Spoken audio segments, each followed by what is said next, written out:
हाँ जी, good evening students, good evening to all.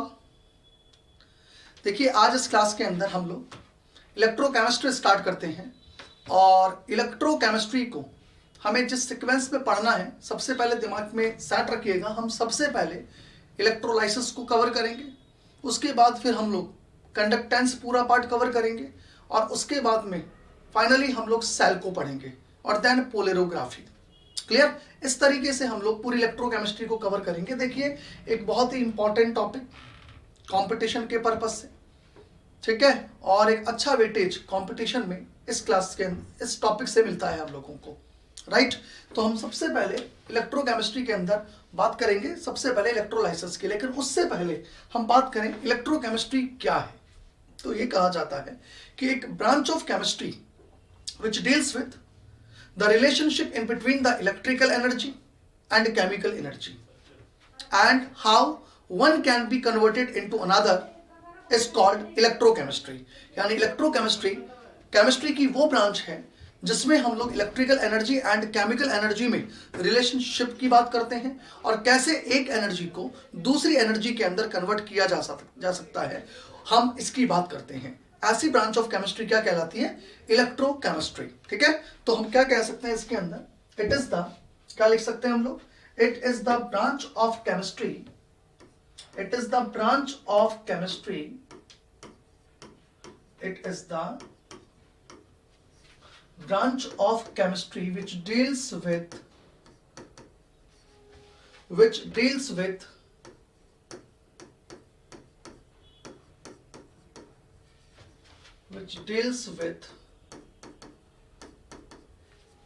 the relationship in between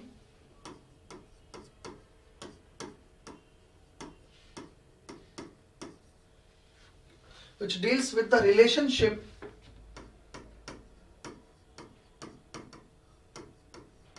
in between electrical energy and chemical energy,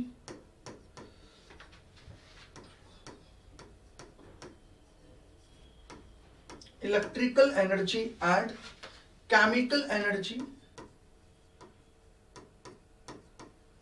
and chemical energy which deals with the relationship in between electrical energy and chemical energy and how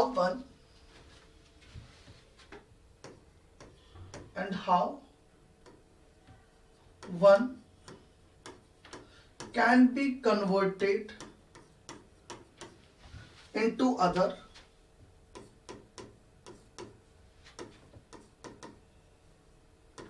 called electrochemistry।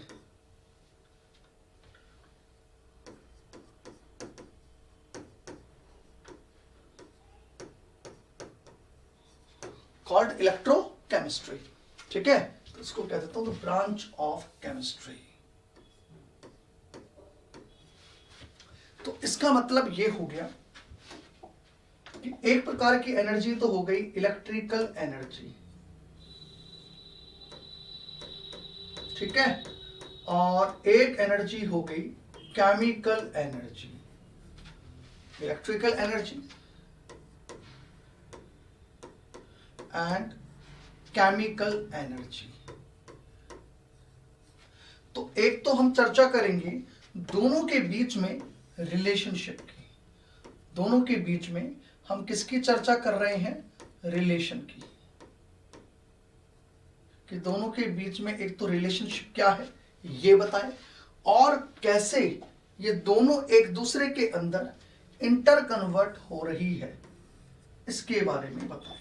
ठीक है, तो हम ये कहें सबसे पहले तो कि ये जो इंटर कन्वर्जन हम करवा रहे हैं, फॉर इंटर कन्वर्जन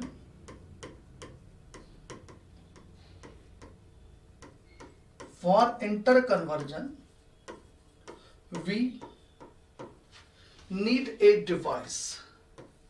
इस इंटर कन्वर्जन के लिए हमारे को एक डिवाइस की नीड होती है। वी नीड ए डिवाइस, और उस डिवाइस को हम क्या कहते हैं?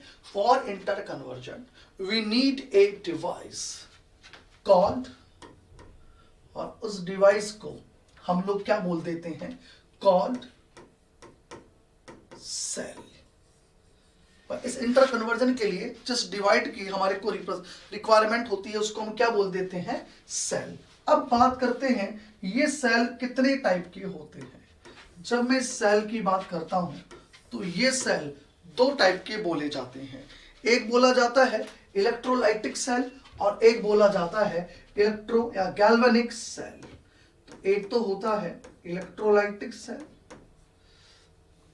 तो वी नीड ए डिवाइस और उस डिवाइस को हम क्या बोल रहे हैं, सेल। और मैं ये कह रहा हूं कि ये जो सेल है, ये सेल दो टाइप के हम लोग पढ़ेंगे। एक पढ़ा जाएगा इलेक्ट्रोलाइटिक सेल, ठीक है, और एक कहा जाएगा गैल्वेनिक सेल। एक है इलेक्ट्रोलाइटिक सेल और एक बोला जाएगा गैल्वेनिक सेल। अब सबसे पहले हम ये कहें इलेक्ट्रोलाइटिक सेल में क्या करते हैं, जरा इसको आप लोग समझेंगे। देखिए क्या है इलेक्ट्रोलाइटिक सेल का यूज। तो हम ये कहते हैं इलेक्ट्रोलाइटिक सेल के अंदर तो हम इलेक्ट्रिकल एनर्जी को केमिकल एनर्जी के अंदर कन्वर्ट करते हैं, और ये जो गैल्वेनिक सेल होता है, गैल्वेनिक सेल के अंदर हम लोग केमिकल एनर्जी को इलेक्ट्रिकल एनर्जी के अंदर कन्वर्ट करते हैं। तो सबसे पहले मैं बात करता हूं इलेक्ट्रोलाइटिक सेल की। तो इलेक्ट्रोलाइटिक सेल में तो क्या हो रहा है, इसके अंदर इलेक्ट्रिकल एनर्जी को केमिकल एनर्जी के अंदर कन्वर्ट किया जाता है, और यहां केमिकल एनर्जी से बेसिकली मतलब है केमिकल सब्सटेंस से। हम केमिकल बेसिकली सब्सटेंस डिपॉजिट करते हैं। और ये जो गैल्वेनिक सेल है, इस गैल्वेनिक सेल के अंदर हम लोग केमिकल एनर्जी को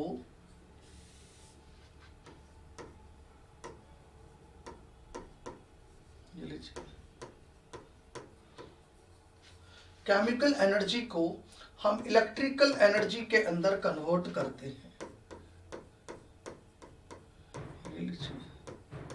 केमिकल एनर्जी को इलेक्ट्रिकल एनर्जी के अंदर कन्वर्ट करते हैं, राइट। ये बात हुई कि सेल कितने टाइप के हैं और हम किस सेल से क्या यूज लेते हैं, राइट।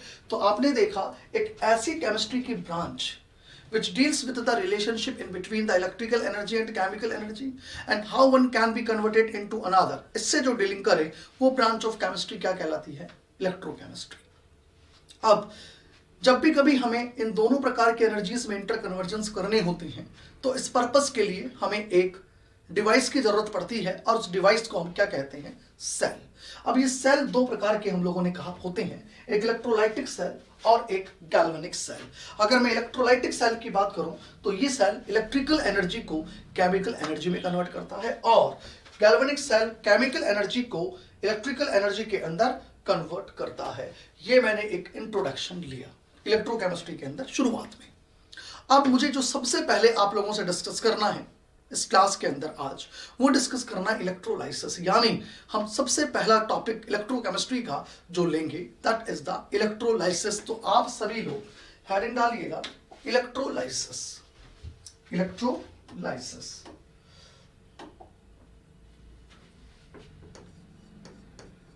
हेडिंग डालेंगे इलेक्ट्रोलाइसिस।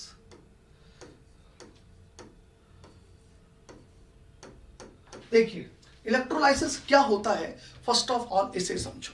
इलेक्ट्रोलाइसिस के बारे में यह कहा जाता है कि ये एक प्रोसेस है जिसके अंदर जब हम एक बैटरी से करंट पास करते हैं सेल के अंदर, सेल में क्या है, कोई भी इलेक्ट्रोलाइट अपनी मोल्टन स्टेट में है, या फिर मैं ये कह दूं कोई भी इलेक्ट्रोलाइट अपनी एक्वस सॉल्यूशन फॉर्म में है।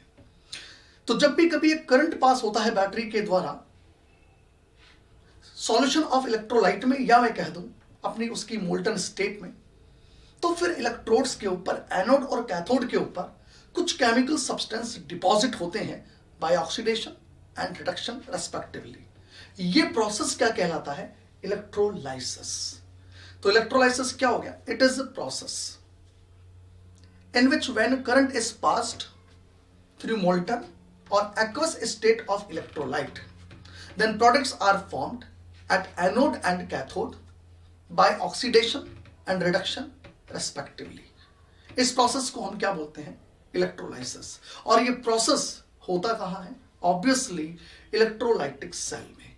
तो सबसे पहले मैं बात करता हूँ इलेक्ट्रोलाइसिस की डेफिनेशन क्या है उस पर, और फिर मैं बात करता हूँ कि इलेक्ट्रोलाइटिक सेल कैसे रिप्रेजेंट किया जाता है, उसकी नेचर कैसी होती है, उसकी वर्किंग स्पॉन्टेनियस है या नॉन स्पॉन्टेनियस है. इन सभी की चर्चाएं फिर हम लोग वन बाय वन करते हैं. तो सबसे पहले मैं बात करता हूं what is the definition of electrolysis. तो देखिए, अब मैं इलेक्ट्रोलाइसिस डेफिनेशन की चर्चा करता हूं, समझिएगा आप लोग. मैंने कहा it is a process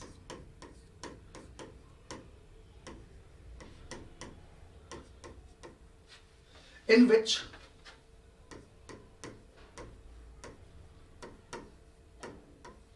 when current is passed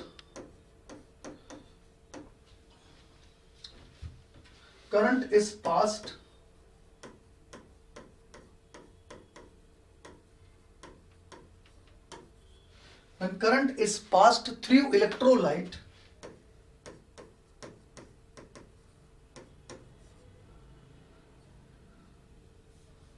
या ऐसे कह दूं, current is passed through molten or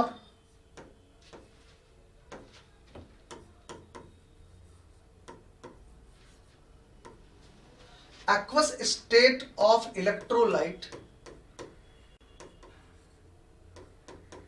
molten or aqueous state of electrolyte, then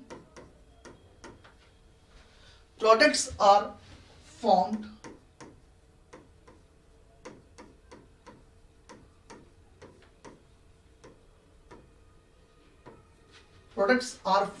at anode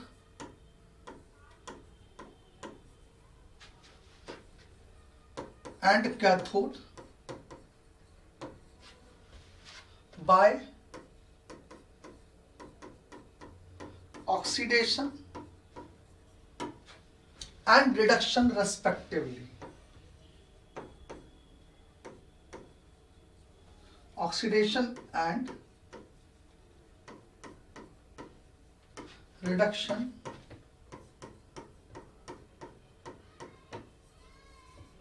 respectively. तो इलेक्ट्रोलाइसिस क्या है, फर्स्ट ऑफ ऑल मैंने इसकी बात की. अब देखिए, ये जो इलेक्ट्रोलाइसिस का डेफिनेशन लिखा है, इसमें मैं और एक दो चीजें ऐड करता हूं थोड़ी देर बाद. पहले मैं इलेक्ट्रोलाइटिक सेल के रिप्रेजेंटेशन पे आता हूं. तो आप लोग सभी लोग हेडिंग डालेंगे रिप्रेजेंटेशन ऑफ इलेक्ट्रोलाइटिक सेल. सबसे पहले अब आप लोग हेडिंग डालेंगे रिप्रेजेंटेशन ऑफ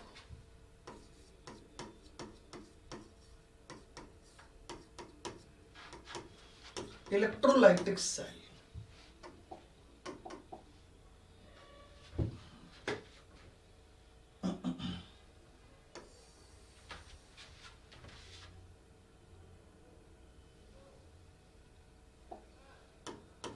देखिएगा, देखो, अगर मैं एक इलेक्ट्रोलाइटिक सेल के रिप्रेजेंटेशन की बात करता हूं, तो देखिए इलेक्ट्रोलाइटिक सेल कैसे रिप्रेजेंट किया जाता है. आओ इसको समझते हैं जरा. एक इलेक्ट्रोलाइटिक सेल के अंदर हम सबसे पहले इलेक्ट्रोलाइटिक टैंक की बात करते हैं. देखो, ये मैंने कोई इलेक्ट्रोलाइटिक टैंक लिया. देखिएगा,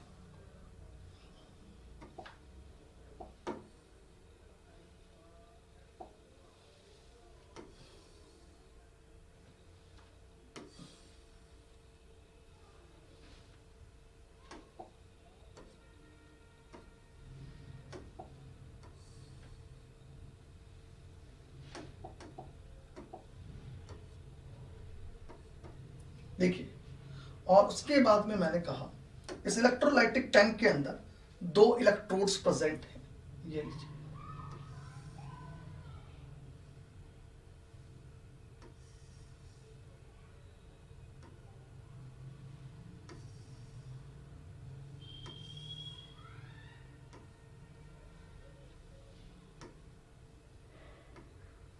ठीक है। और मैंने कहा ये दोनों जो इलेक्ट्रोड्स हैं, इन दोनों इलेक्ट्रोड्स, दोनों मेटालिक प्लेट्स को हमने किसी एक बैटरी से कनेक्ट किए हुए हैं, ये लीजिए, राइट।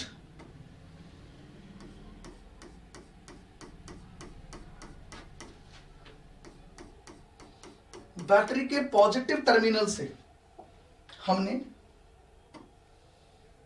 एक मेटालिक प्लेट को जोड़ा है और नेगेटिव टर्मिनल से दूसरी मेटालिक प्लेट को जोड़ा है।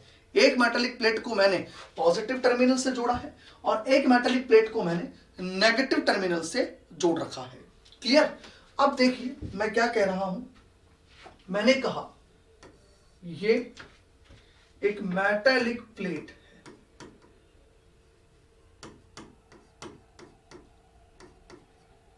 ये लीजिए, और ये मेटालिक प्लेट चूंकि बैटरी के पॉजिटिव टर्मिनल से जुड़ी हुई है, इसलिए इसको हम कह रहे हैं एनोड। और एनोड पर हमेशा याद रखिएगा ऑक्सीडेशन होता है, यानी हम ये कहते हैं यहां ऑक्सीडेशन टेक्स प्लेस।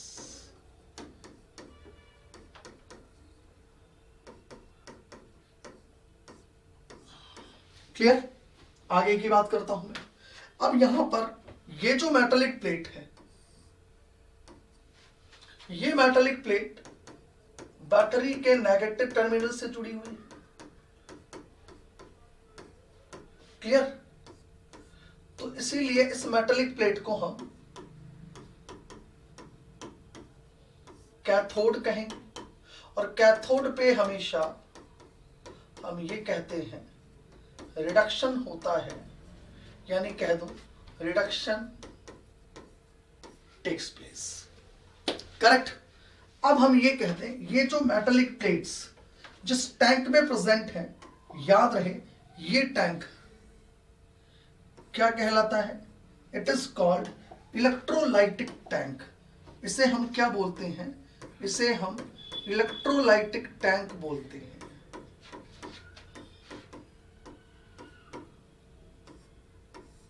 ये लीजिए, और इस इलेक्ट्रोलाइटिक टैंक के अंदर हमने कहा कुछ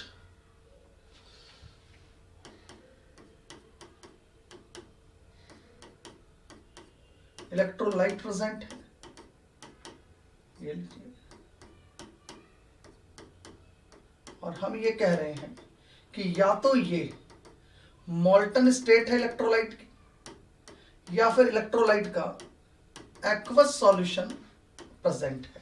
यानी इसके अंदर क्या प्रेजेंट है? इस इलेक्ट्रोलाइटिक टैंक के अंदर हम ये कहते हैं ये है या तो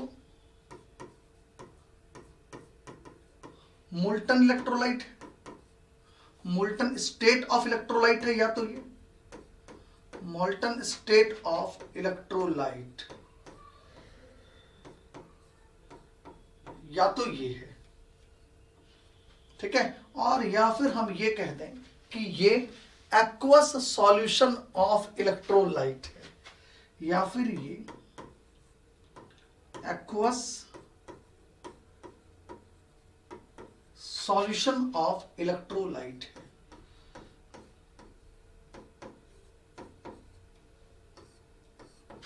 is it clear?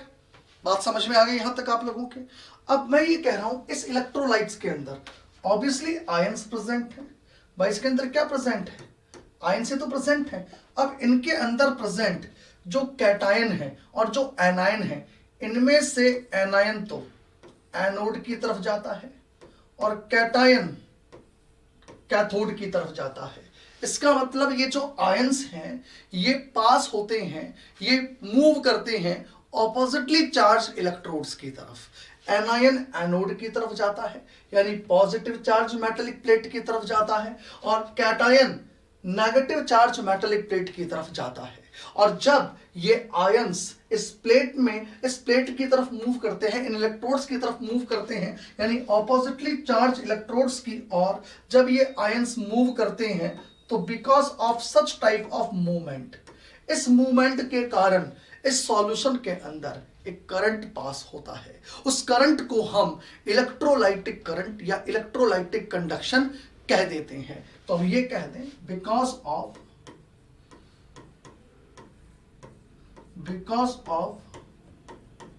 such type of movement,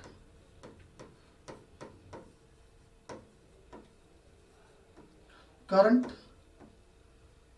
is passed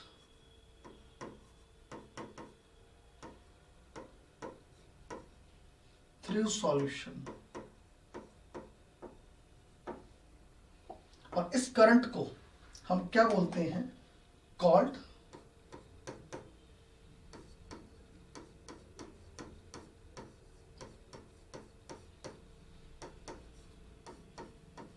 electrolytic current और इलेक्ट्रोलाइटिक कंडक्शन। इसको हम या तो इलेक्ट्रोलाइटिक करंट कहते हैं या फिर हम इसको इलेक्ट्रोलाइटिक कंडक्शन कहते हैं। इसे या तो इलेक्ट्रोलाइटिक करंट कहा जाता है और या फिर इसे इलेक्ट्रोलाइटिक कंडक्शन कहा जाता है। ये जो पास करंट हो रहा है इसकी चर्चाएं हो रही है। Clear?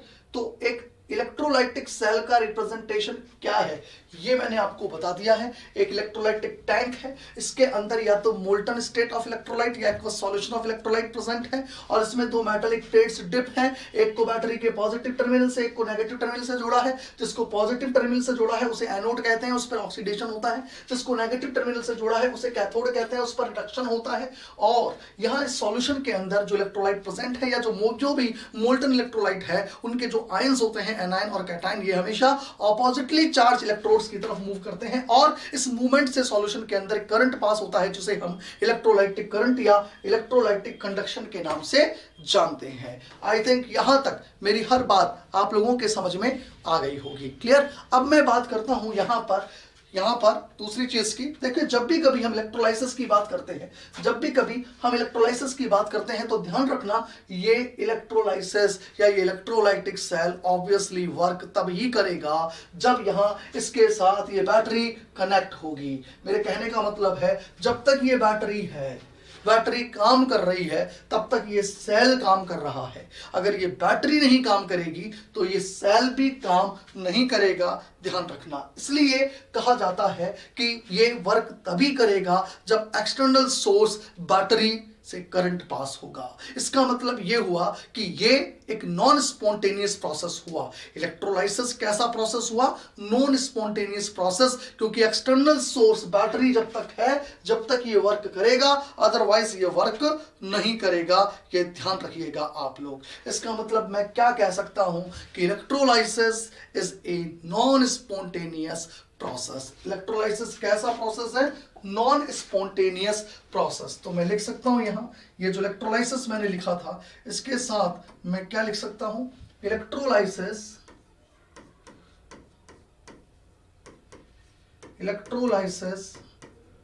Is a non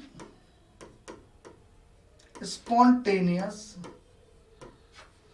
electrolysis is a non spontaneous process. ये एक नॉन स्पॉन्टेनियस प्रोसेस होता है, ये ध्यान रखना। Because it require the source of या because it require the external source of energy, यानी बैटरी की रिक्वायरमेंट होती है इसकी वर्किंग के लिए। तो electrolysis is a non spontaneous process because electrolysis work, या ये कह दो इलेक्ट्रोलाइटिक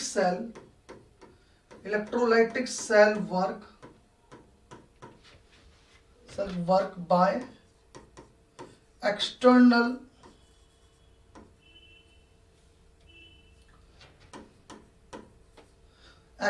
सोर्स ऑफ एनर्जी। क्योंकि ये एक्सटर्नल सोर्स ऑफ एनर्जी से वर्क करता है, राइट। तो electrolysis is a non spontaneous process because electrolytic cell work by external source of energy. ये हमेशा एक्सटर्नल सोर्स ऑफ एनर्जी से वर्क करेगा, क्लियर। इसका मतलब अगर ये नॉन स्पॉन्टेनियस प्रोसेस है, क्या बोल दिया मैंने इसको, it is a non spontaneous process because electrolytic cell work by external source of energy. तो बताइए एक एक्सटर्नल सोर्स ऑफ एनर्जी से ये वर्क कर रहा है, जिसको मैं कह रहा हूं कि ये एक नॉन स्पॉन्टेनियस प्रोसेस है। तो अगर ये नॉन स्पॉन्टेनियस प्रोसेस है तो हम ये कह सकते हैं फॉर इलेक्ट्रोलाइसिस, हम क्या कह सकते हैं, इसका मतलब फॉर इलेक्ट्रोलाइसिस हम ये कह सकते हैं डेल जी की वैल्यू जो होती है, डेल जी ये पॉजिटिव होता है। डेल जी कैसा होता है, positive. That is the equation number 1। कोई आपसे कहे इलेक्ट्रोलाइसिस के लिए डेल जी क्या होता है तो आप कहेंगे पॉजिटिव। अब हम ये जानते हैं कि फॉर ए सेल, या एक इक्वेशन हम लोग जानते हैं कि डेल जी जो होता है, since del G equals to क्या होता है, minus n F E cell. ये लीजिए हम जानते हैं फॉर ए सेल हमें पता है कि del G equals to minus n F E cell होता है। आ रही है मेरी बात समझ में। किसी भी सेल के लिए हम ये कह दें कि डेल जी की वैल्यू किसके बराबर होती है, ये लीजिए डेल जी इक्वल्स टू क्या होता है, minus n F E cell. ये हम लोगों को पता है। अब हमारे को ये चीज पता है यहां पे कि अगर डेल जी की वैल्यू है ना minus n F E cell है, और इसमें से हमारे को ये भी पता है कि ये जो वैल्यू है ये क्या है, पॉजिटिव है। तो बताइए अगर इसका रिजल्ट आपको पॉजिटिव लाना है, अगर इस पूरे का रिजल्ट आपको पॉजिटिव लाना है, तो ऐसा तभी पॉसिबल है जब हम ये कह दें कि ऑब्वियसली ये जो ई सेल है, ये ई सेल नेगेटिव हो, तभी ये नेगेटिव और नेगेटिव क्या हो जाएगा, पॉजिटिव हो जाएगा। इसका मतलब हमने क्या कॉन्क्लूजन निकाल दिया, हमने क्या कॉन्क्लूजन निकाल दिया है कि for electrolytic cell, for electrolytic cell, ये लीजिए हम क्या कहेंगे कि डेल जी की वैल्यू जो होती है वो तो पॉजिटिव होती है, और जो ई सेल होता है वो नेगेटिव होता है। ये हमारे को पता होना चाहिए, डेल जी पॉजिटिव होगा और ई सेल नेगेटिव होगा, ये ध्यान रखिएगा आप लोग, ठीक है। और इलेक्ट्रोलाइटिक सेल के अंदर हम कर क्या रहे हैं, जरा देखो। इलेक्ट्रोलाइटिक सेल में हम बाहर से बैटरी के द्वारा एक इलेक्ट्रिकल एनर्जी पास कर रहे हैं, और जब इलेक्ट्रिकल एनर्जी यहां दी जा रही है तो इस दौरान सॉल्यूशन के अंदर जो भी इलेक्ट्रोलाइट प्रेजेंट है, राइट, उनमें इलेक्ट्रोलाइट के आयंस का ऑक्सीडेशन होगा, रिडक्शन होगा, और इससे इस इलेक्ट्रोड के ऊपर कुछ केमिकल सब्सटेंस डिपॉजिट होंगे, और उसी केमिकल सब्सटेंस को हम केमिकल एनर्जी से डिनोट कर रहे हैं। यानी कि हम ये कह दें कि इस दौरान क्या हो रहा है, इलेक्ट्रिकल एनर्जी से आयंस केमिकल सब्सटेंस की फॉर्म में इलेक्ट्रोड्स के ऊपर डिपॉजिट हो रहे हैं, यानी इलेक्ट्रिकल एनर्जी केमिकल एनर्जी के अंदर कन्वर्ट हो रही है। ये मैंने बात करी आपके इलेक्ट्रोलाइटिक सेल की, ये आपको पता होना चाहिए। मेरी बात यहां तक आप सभी लोगों को समझ में आ गई होगी, क्लियर। तो देखिए मैंने सबसे पहले आपसे बात करी यहां इलेक्ट्रोलाइसिस के डेफिनेशन की, और after the definition of electrolysis मैंने आप लोगों से चर्चाएं करी, मैंने आप लोगों से यहां चर्चाएं करी कि इलेक्ट्रोलाइसिस के लिए डेल जी क्या होता है और ई सेल की वैल्यू क्या होती है, कौन नेगेटिव है और कौन पॉजिटिव है, और फिर मैंने रिप्रेजेंटेशन ऑफ इलेक्ट्रोलाइटिक सेल का आप लोगों से चर्चा की है। आफ्टर दिस अब मैं स्टडी कर रहा हूं, अब मैं बात कर रहा हूं स्टडी ऑफ इलेक्ट्रोलाइसिस। अब हम बात करते हैं इलेक्ट्रोलाइसिस की स्टडी कैसे की जाती है। आइए अब हम लोग इसे समझते हैं वन बाय वन। तो देखो इलेक्ट्रोलाइसिस की स्टडी दो प्रकार से होती है, यानी अब हमारे बीच में चर्चा हो रही है, जरा मैं बता दूं आपको। अब हम लोग डिस्कस कर रहे हैं स्टडी ऑफ इलेक्ट्रोलाइसिस। ध्यान से समझना भाई, study of electrolysis, study of electrolysis. अब हमारे बीच में इसकी चर्चाएं होंगी। तो देखिएगा, जब भी कभी हम लोग इलेक्ट्रोलाइसिस स्टडी करते हैं तो दो प्रकार से इलेक्ट्रोलाइसिस की स्टडी होती है, एक क्वालिटेटिव स्टडी होती है और एक क्वांटिटेटिव स्टडी होती है। यानी इलेक्ट्रोलाइसिस की स्टडी दो प्रकार से हम लोग कवर करेंगे, एक क्वालिटेटिव स्टडी और एक क्वांटिटेटिव स्टडी। ध्यान रखिएगा। तो स्टडी ऑफ इलेक्ट्रोलाइसिस के बारे में मैंने कहा दो प्रकार से इसकी स्टडी को कवर किया जाएगा। एक इसके अंदर करी जाएगी क्वालिटेटिव स्टडी, क्वालिटेटिव स्टडी, ये लीजिए, एक तो बोला जाता है क्वालिटेटिव स्टडी और एक इसके अंदर बोला जाता है quantitative study, quantitative study, qualitative और एक क्वांटिटेटिव स्टडी। क्लियर है। सबसे पहले हम बात करें what is the basic difference, what is the basic difference in between the qualitative study and quantitative study. इस क्वालिटेटिव स्टडी और क्वांटिटेटिव स्टडी के अंदर बेसिक डिफरेंस क्या है, फर्स्ट ऑफ ऑल हम इसकी बात यहां करें तो ध्यान रखिएगा, किसी भी इलेक्ट्रोड के ऊपर, चाहे एनोड हो चाहे कैथोड हो, किसी भी इलेक्ट्रोड के ऊपर कौन सा केमिकल सब्सटेंस डिपॉजिट हो रहा है, कौन डिपॉजिट हो रहा है, यानी नेचर ऑफ केमिकल सब्सटेंस से अगर डीलिंग हो रही है, कौन डिपॉजिट हो रहा है, इसकी अगर बात हो रही है तो हम कहेंगे हम बात क्वालिटेटिव स्टडी की कर रहे हैं। और जो भी सब्सटेंस डिपॉजिट हो रहा है वो कितने ग्राम डिपॉजिट हो रहा है, कितने मोल्स डिपॉजिट हो रहा है, अगर कोई गैस लिबरेट हो रही है तो वो कितने लीटर डिपॉजिट हो रही है, लिबरेट हो रही है, कितने ml लिबरेट हो रही है। That means we deals with the amount of the chemical substance that is deposited और लिबरेटेड एट इलेक्ट्रोड। तो हम चर्चाएं क्वांटिटेटिव स्टडी की कर रही हैं। इसका मतलब क्वालिटेटिव स्टडी में हम बात करते हैं the nature of chemical substance deposited और लिबरेटेड एट द इलेक्ट्रोड, और क्वांटिटेटिव स्टडी में हम डीलिंग करते हैं the amount of chemical substance that is deposited और लिबरेटेड एट द इलेक्ट्रोड। तो एक जगह चर्चा हो रही है कौन डिपॉजिट हो रहा है और एक जगह बात हो रही है कितना डिपॉजिट हो रहा है। ये कौन और कितना, यही है क्वालिटेटिव और क्वांटिटेटिव स्टडी। क्लियर। तो क्वालिटेटिव स्टडी के अंदर हम लोग क्या कह रहे हैं जरा देखेंगे। क्वालिटेटिव स्टडी के अंदर हम ये कहते हैं कि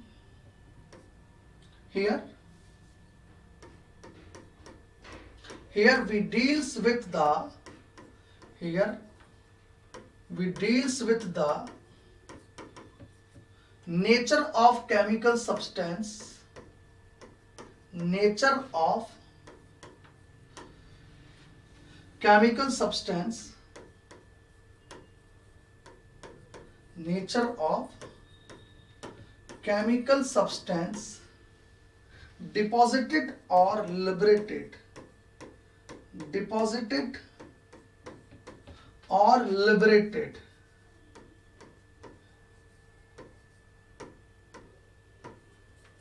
at the electrode.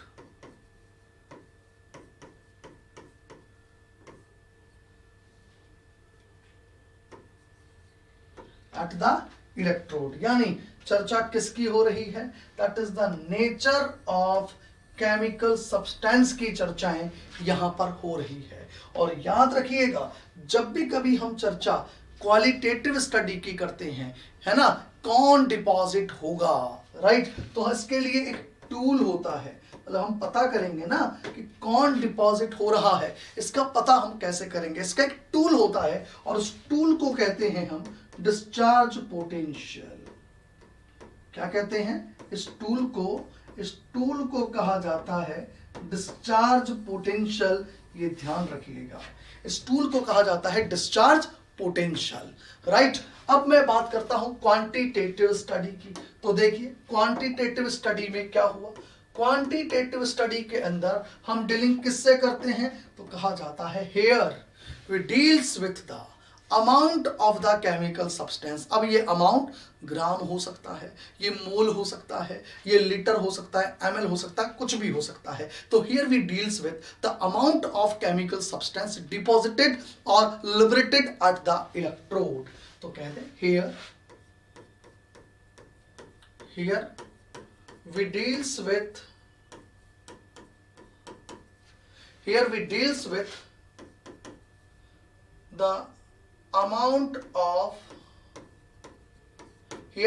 with the amount of chemical substance,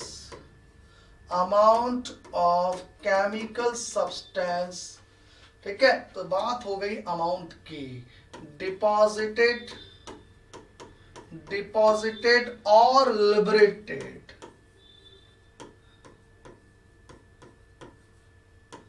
eight the electrode.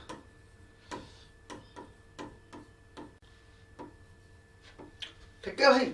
अब अमाउंट जो डिपॉजिट हो रहा है केमिकल सब्सटेंस का, राइट, याद रखिएगा ये जो अमाउंट होता है, ये अमाउंट ग्राम में हो सकता है, मोल में हो सकता है, लीटर में हो सकता है, ml में हो सकता है, एटसेट्रा। डिपेंड करता है हमसे एग्जामिनर किस में डीलिंग करवा रहा है। क्लियर? तो अमाउंट का ये ध्यान रखेंगे आप लोग। अब इसका भी कुछ ना कुछ कोई ना कोई टूल तो होता होगा ना, इसमें भी कुछ ना कुछ टूल तो होता होगा। तो देखिए भैया, अगर मैं यहां पे टूल की बात करूंगा कि फिर हम वो कौन सा टूल है जिससे ये पता कर सकते हैं कि कितना अमाउंट केमिकल सब्सटेंस का डिपॉजिट हुआ है, कि इतने ग्राम डिपॉजिट हुआ है या इतने लीटर गैस इवॉल्व हुई है। ये हम पता किससे करेंगे, इसका टूल क्या है? तो याद रहे, जब भी कभी हम क्वांटिटेटिव स्टडी करते हैं तो इसका टूल बोला जाता है, that is the Faraday's law. इसका टूल क्या है? That is the Faraday's law. Always remember. तो एक जगह टूल क्या चल रहा है? एक जगह टूल चल रहा है discharge potential, that is the qualitative study. और एक जगह टूल क्या चल रहा है? Faraday's law. याद रखना, that is the quantitative study. ये लीजिए, ये मैंने आप लोगों से दोनों प्रकार की स्टडी की बात कर ली है, that is the qualitative and quantitative study of the electrolysis. ठीक है। अब मैं ये दोनों प्रकार की स्टडी की चर्चाएं आप लोगों से करूंगा वन बाय वन। और आज की इस क्लास के अंदर हम लोग जो कवर करेंगे, that is the qualitative study of electrolysis. आज हम लोग क्वालिटेटिव स्टडी करेंगे और ऑब्वियसली पहले क्वालिटेटिव ही पढ़ना पड़ेगा। अरे क्योंकि आप क्वांटिटेटिव स्टडी करना चाहते हो, यानी कि अमाउंट निकालना चाहते हो, कितने ग्राम बना ये निकालो, कितने मोल बना ये बनाओ, कितने लीटर गैस इवॉल्व हुई इलेक्ट्रोड के ऊपर ये पता करो। अरे तो वो निकालोगे किसका? अगर पता ही नहीं है डिपॉजिट कौन होगा, कौन जाके गैस लिबरेट होने वाली है, उसकी हमें पता ही नहीं डिपॉजिट कौन होने वाला है, तो क्वांटिटेटिव स्टडी कैसे कर पाओगे? यानी सबसे पहले हमें क्या पढ़ना पड़ेगा? Qualitative study. यानी पहले ये तो पता करना सीखें कि कब और किस वक्त कौन जाके डिपॉजिट होने वाला है, कौन जाके लिबरेट होने वाला है। अगर ये कौन का पता लग गया तो यकीन मानना कितना डिपॉजिट होगा इसका भी पता लगेगा by the help of the Faraday's law. तो इसलिए फर्स्ट ऑफ ऑल आज की इस क्लास में हम लोग सबसे पहले स्टडी करेंगे क्वालिटेटिव स्टडी ऑफ इलेक्ट्रोलाइसिस। तो मैं यहाँ आज का फर्स्ट टॉपिक लेता हूं, that is the qualitative study of electrolysis. आज हमें ये खत्म करना है इस क्लास में, ये हमें पूरा फिनिश करना है। तो हेडिंग डालेंगे qualitative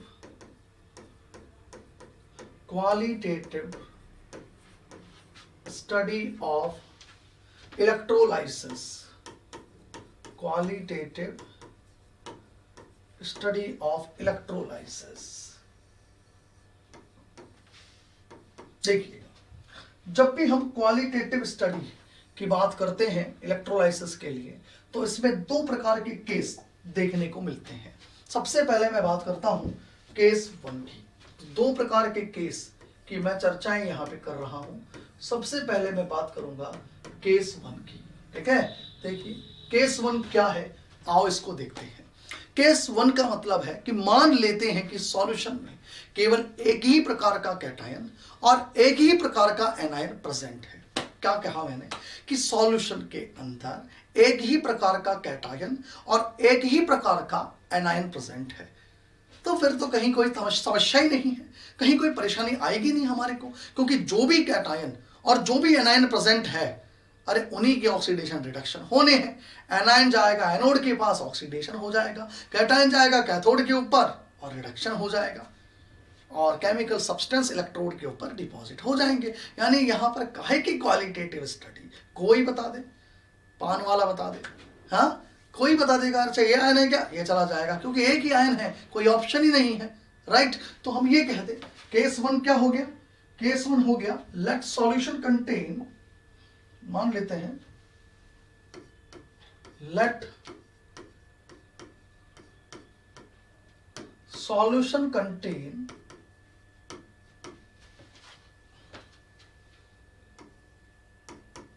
only one type of cation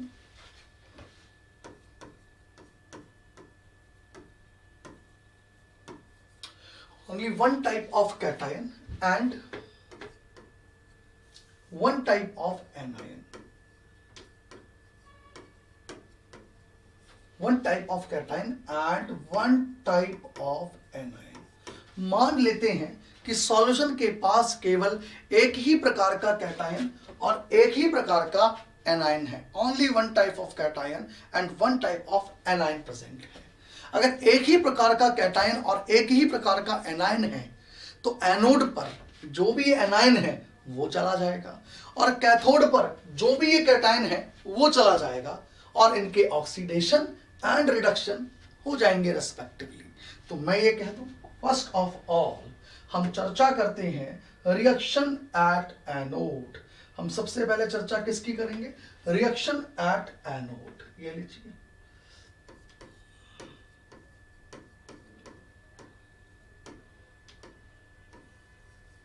reaction at anode.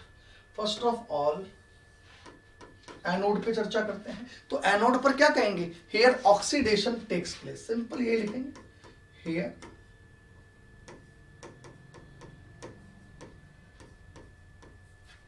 Oxidation takes place.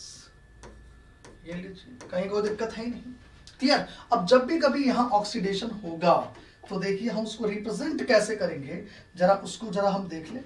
इसको रिप्रेजेंट हम कुछ ऐसे करेंगे, ये एनायन है और जब इसका ऑक्सीडेशन होगा, ओहो क्या हुआ, इसका ऑक्सीडेशन हुआ, तो ये लीजिए इसने ये बना दिया और एक इलेक्ट्रॉन बाहर निकल गया। ये लीजिए ये तो एनोड पर होने वाली रिएक्शन लिख दी। एंड रिएक्शन एट कैथोड, अगर मैं इसकी जरा चर्चाएं करूं, ये लीजिए that is the reaction at cathode.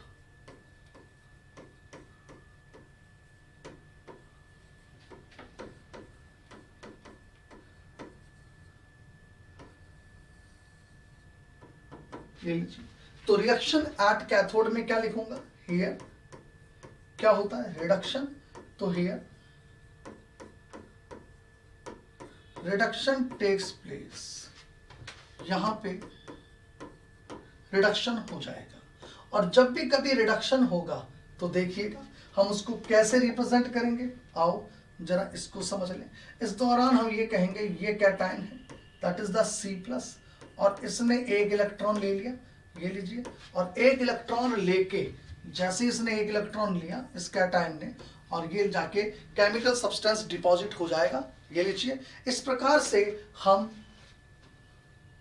इस होने वाली सेल रिएक्शन को रिप्रेजेंट करते हैं। ये ऑक्सीडेशन हो गया, ये लीजिए, और ये रिडक्शन हो गया, इसको मैंने ऐसे लिख दिया, क्लियर। इस प्रकार से हम रिप्रेजेंट करते हैं। अगर सॉल्यूशन में एक ही प्रकार का कैटायन और एक ही प्रकार का एनायन हो तो एनोड और कैथोड के ऊपर क्या रिएक्शन होगी, ये मैंने आप लोगों को समझा दिया है, क्लियर। लेकिन अगर मान लीजिए सॉल्यूशन कुछ ऐसा है कि उसमें एक से ज्यादा टाइप के कैटायन अवेलेबल हैं और एक से ज्यादा टाइप के ही एनायन अवेलेबल हैं, अब क्या होगा। तो याद रखना एक ऐसा सॉल्यूशन जिसमें एक से ज्यादा टाइप के कैटायन और एक से ज्यादा टाइप के एनायन अगर प्रेजेंट होते हैं तो फिर भैया पान वाला नहीं बता पाएगा, फिर तो एक केमिस्ट्री वाले को ही बताना पड़ेगा। उस वक्त हमारे को यह ध्यान रखना है कि यह कहा जाता है कि वो आयन जिसका डिस्चार्ज पोटेंशियल कम होता है, यानी जिसको डिस्चार्ज करने में कम एनर्जी की रिक्वायरमेंट होती है, वो जाके पहले डिस्चार्ज होगा, यानी उसका पहले ऑक्सीडेशन या रिडक्शन होगा।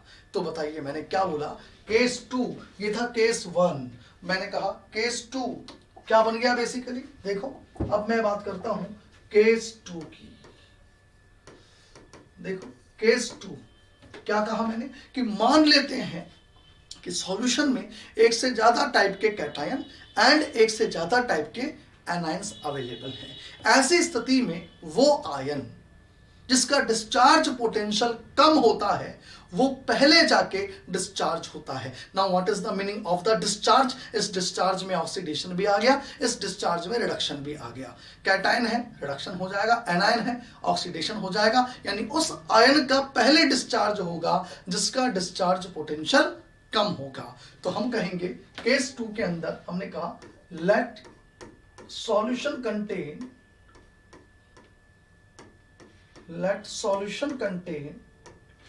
more than one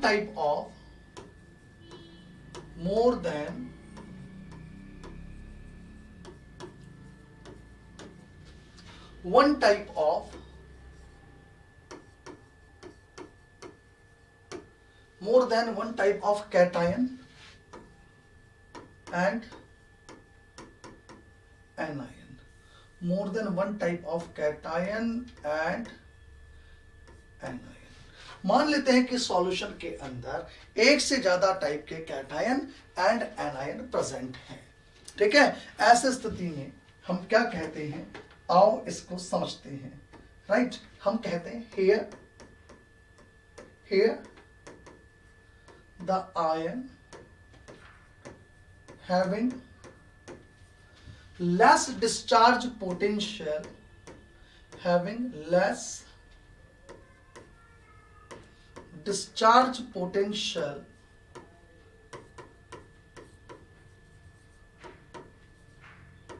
here the ion having less discharge potential is preferred। ऐसा आयन जिसका डिस्चार्ज पोटेंशियल कम होता है, याद रहे उसको प्रेफरेंस दी जाती है। Ion having less discharge potential is preferred, always remember.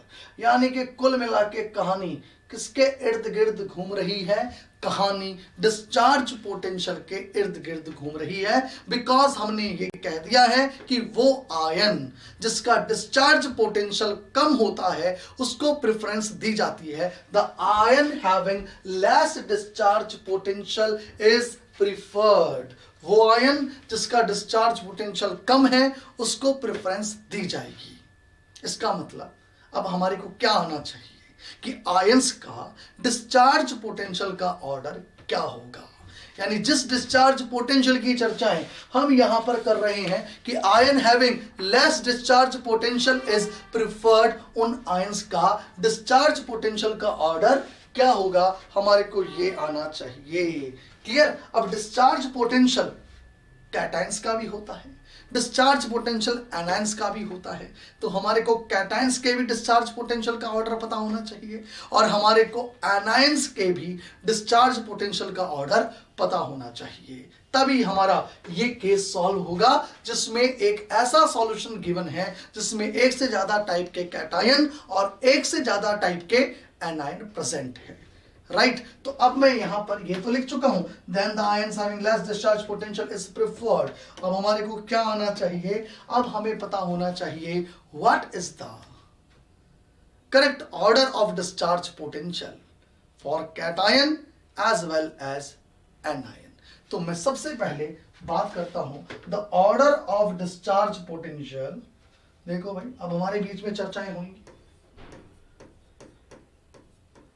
Order of discharge potential, order of discharge potential for cation,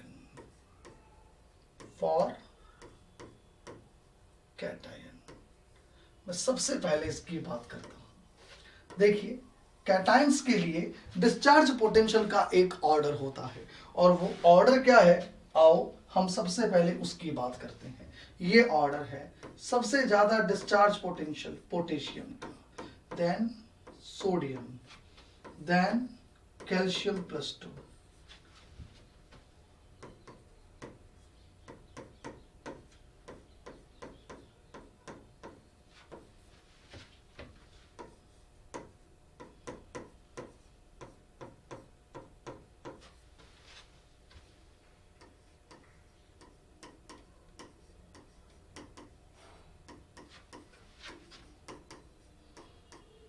लीजिए that is the decreasing order of discharge potential for cations. ये मैंने यहां कैटायंस के लिए discharge potential का decreasing order आपसे discuss किया है। ये लीजिए, this one is the decreasing order of discharge potential of cation.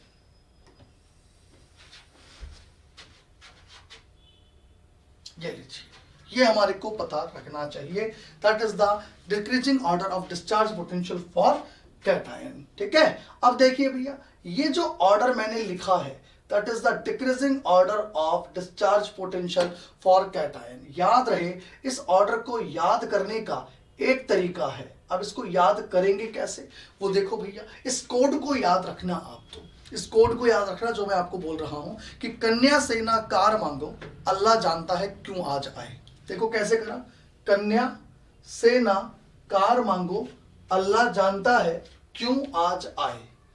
कैसे भी, मैं ये नहीं कह रहा हूं कि इसी कोड को आप याद करो, इस तरीके के कोड बना लो, कैसे भी बना लो, तभी अपने को सीरीज याद रहती है। क्योंकि मैक्सिमम जितनी भी सीरीज होती हैं वो हम अगर कोड बना के रखेंगे तभी हमारे को याद रहेगी एनी टाइम, अदरवाइज याद रहना बड़ा मुश्किल होता है। ठीक है, तो ठीक है, मैंने इसको इस तरीके से याद कर रखा है, आप भी इस तरीके से याद कर सकते हो, या कोई भी एक नया कोड आप लोग बना लीजिएगा। राइट, ये तो कैटायन का डिस्चार्ज पोटेंशियल हो गया। यानी सॉल्यूशन में अगर इनमें से कोई कैटायन प्रेजेंट होता है, जनरली यही कैटायंस मिलेंगे आपको, अगर इनमें से कोई कैटायंस प्रेजेंट होता है तो कौन पहले जाएगा, ये हमारे को पता लग गया, बिकॉज हमने लिखा है the ion having less discharge potential.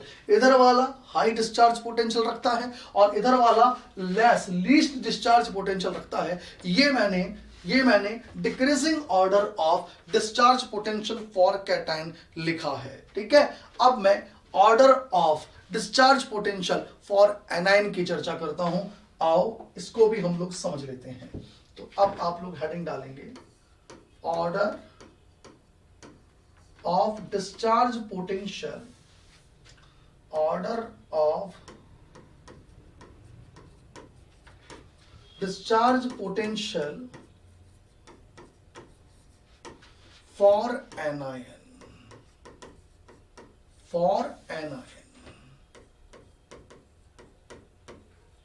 ये लीजिए, मैं एनायंस के लिए डिस्चार्ज पोटेंशियल की बात करता हूं। ये लीजिए सबसे पहले, इज इट क्लियर। देखिए एनायन का डिस्चार्ज पोटेंशियल का ऑर्डर कैसे लिखा जाता है, आओ उसको भी हम समझ लें। ये कहा जाता है सबसे ज्यादा डिस्चार्ज पोटेंशियल फ्लोराइड का है। सबसे ज्यादा किसका है, फ्लोराइड का। फिर देखो मैंने क्या लिख दिया, अरे देखो भाई क्या लिख दिया, फिर क्लोराइड, ब्रोमाइड और आयोडाइड, और बीच में छोड़ दी जगह। ये लीजिए, फ्लोराइड, देन क्लोराइड, ब्रोमाइड और आयोडाइड। क्लियर। अब बीच में कौन है, आओ इसको मैं समझा दूं आपको।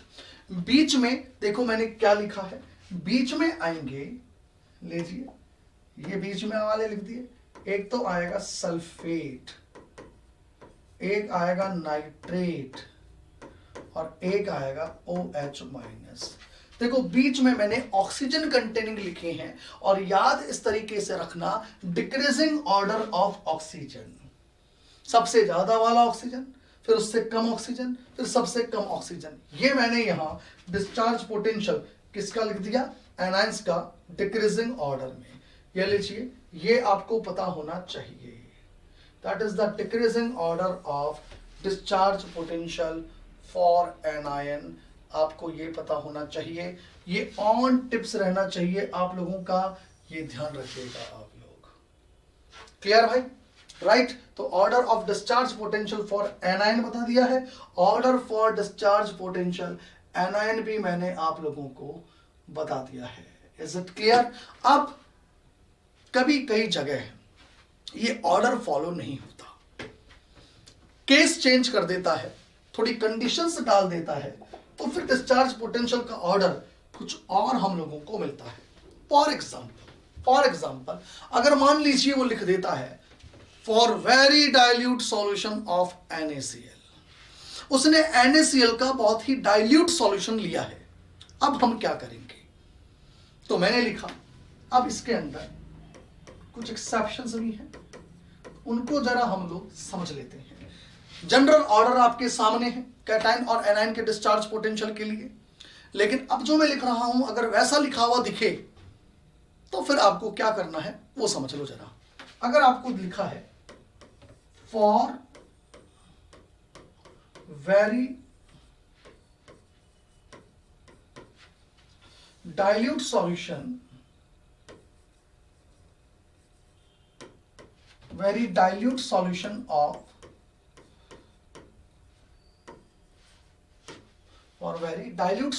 of NaCl, ये लीजिए। अगर डाइल्यूट सॉल्यूशन है NaCl का, वो भी है very dilute solution of NaCl, और वेरी डाइल्यूट का मतलब किसका अमाउंट ज्यादा है। अगर बोला गया है वेरी डाइल्यूट, इसका मतलब वाटर का अमाउंट ज्यादा है, NaCl का अमाउंट कम है। वाटर का मतलब हो गया H&OH।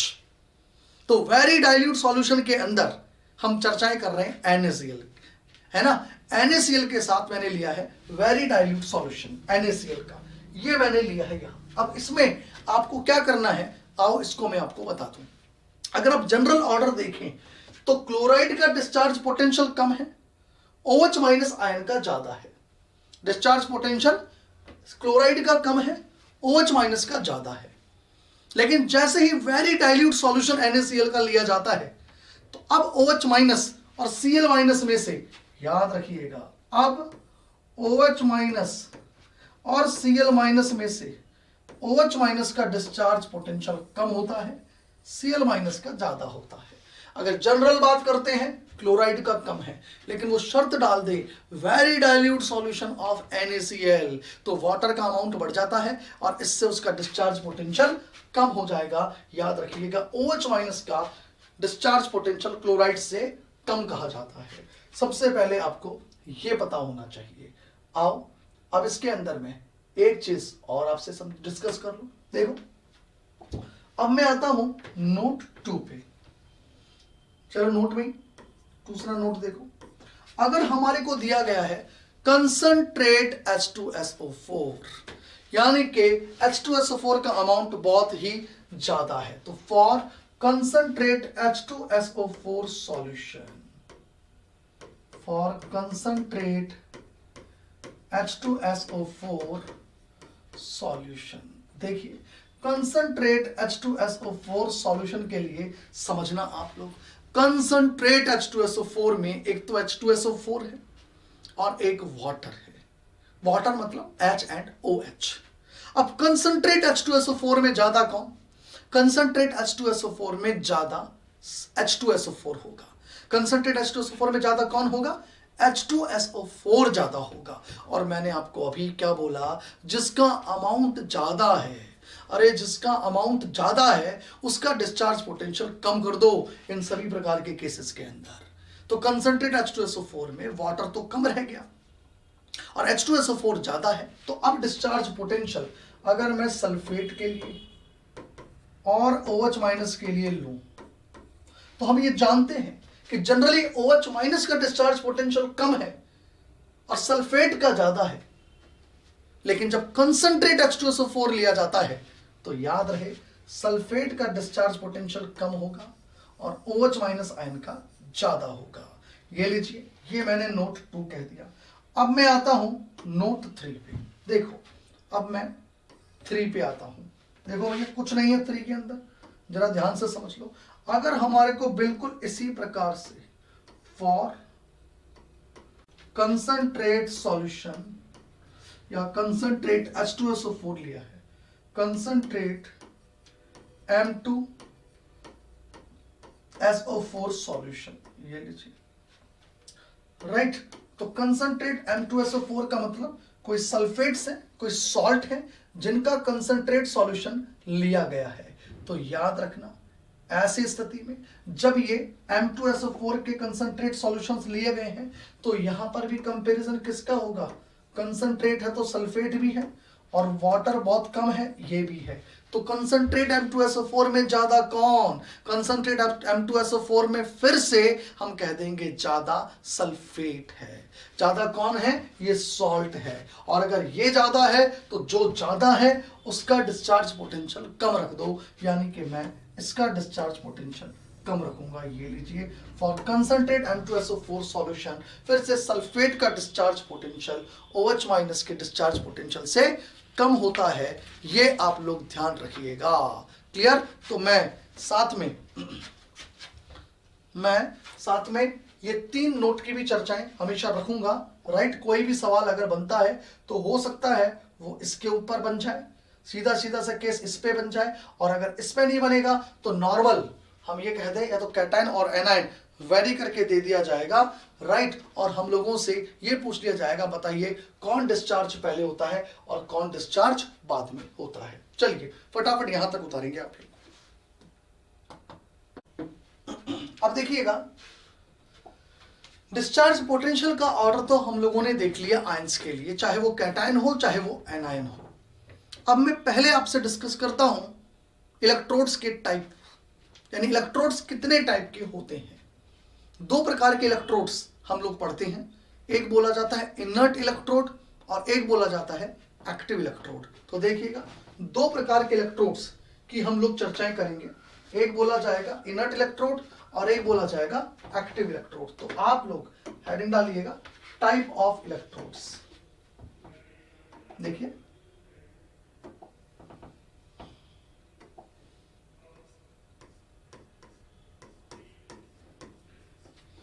Type of electrodes. Electrodes 2 प्रकार के होते हैं, हम 2 प्रकार से इलेक्ट्रोड्स को क्लासिफाई करते हैं, एक बोला जाता है इनर्ट इलेक्ट्रोड और एक बोला जाता है active electrode. Type of electrode में मैंने कहा 2 प्रकार के इलेक्ट्रोड्स हैं, एक इनर्ट इलेक्ट्रोड और एक एक्टिव इलेक्ट्रोड। देखो सबसे पहले मैं बात करता हूं इनर्ट इलेक्ट्रोड की। 2 प्रकार के इलेक्ट्रोड्स हैं,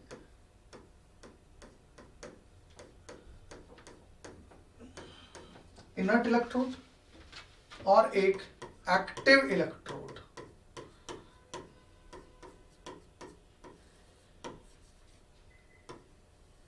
देखिए इनर्ट इलेक्ट्रोड क्या होते हैं, ऐसे इलेक्ट्रोड जो केवल रिएक्शन के लिए यानी ऑक्सीडेशन एंड रिडक्शन के लिए अपनी केवल सरफेस प्रोवाइड करते हैं, उनका खुद का ऑक्सीडेशन या रिडक्शन नहीं होता है, हम ऐसे इलेक्ट्रोड को इनर्ट इलेक्ट्रोड कहते हैं। क्लियर। तो इनर्ट इलेक्ट्रोड क्या हो गए, these provide only site for the reaction and does not involve in oxidation and reduction itself. मतलब इनका खुद का ऑक्सीडेशन या रिडक्शन नहीं होता, ये केवल एक जगह देते हैं, एक सरफेस देते हैं रिएक्शन के लिए।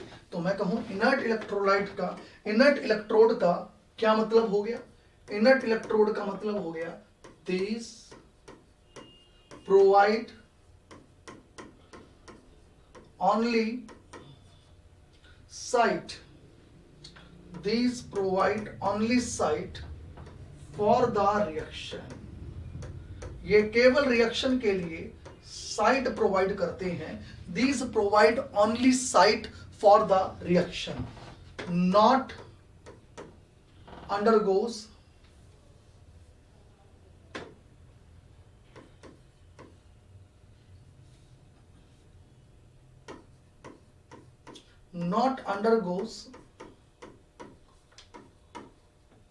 oxidation not undergoes in oxidation and reduction itself, इनका खुद का ऑक्सीडेशन या रिडक्शन नहीं होता है। और ऐसे इलेक्ट्रोड कौन से होते हैं याद रखिएगा, इसमें एग्जाम्पल है प्लेटिनम इलेक्ट्रोड। याद रहे, प्लेटिनम इलेक्ट्रोड इनर्ट इलेक्ट्रोड कहा जाता है, ऑलवेज रिमेंबर। क्लियर। अब मैं बात करता हूं एक्टिव इलेक्ट्रोड्स क्या होते हैं। एक्टिव इलेक्ट्रोड्स ऐसे इलेक्ट्रोड्स होते हैं, सच टाइप ऑफ इलेक्ट्रोड जिनका खुद का ऑक्सीडेशन या रिडक्शन हो जाता है। तो such type of electrode itself undergoes in oxidation और रिडक्शन प्रोसेस। तो ये कहा जाता है एक्टिव इलेक्ट्रोड का मतलब क्या हो गया कि such type of electrode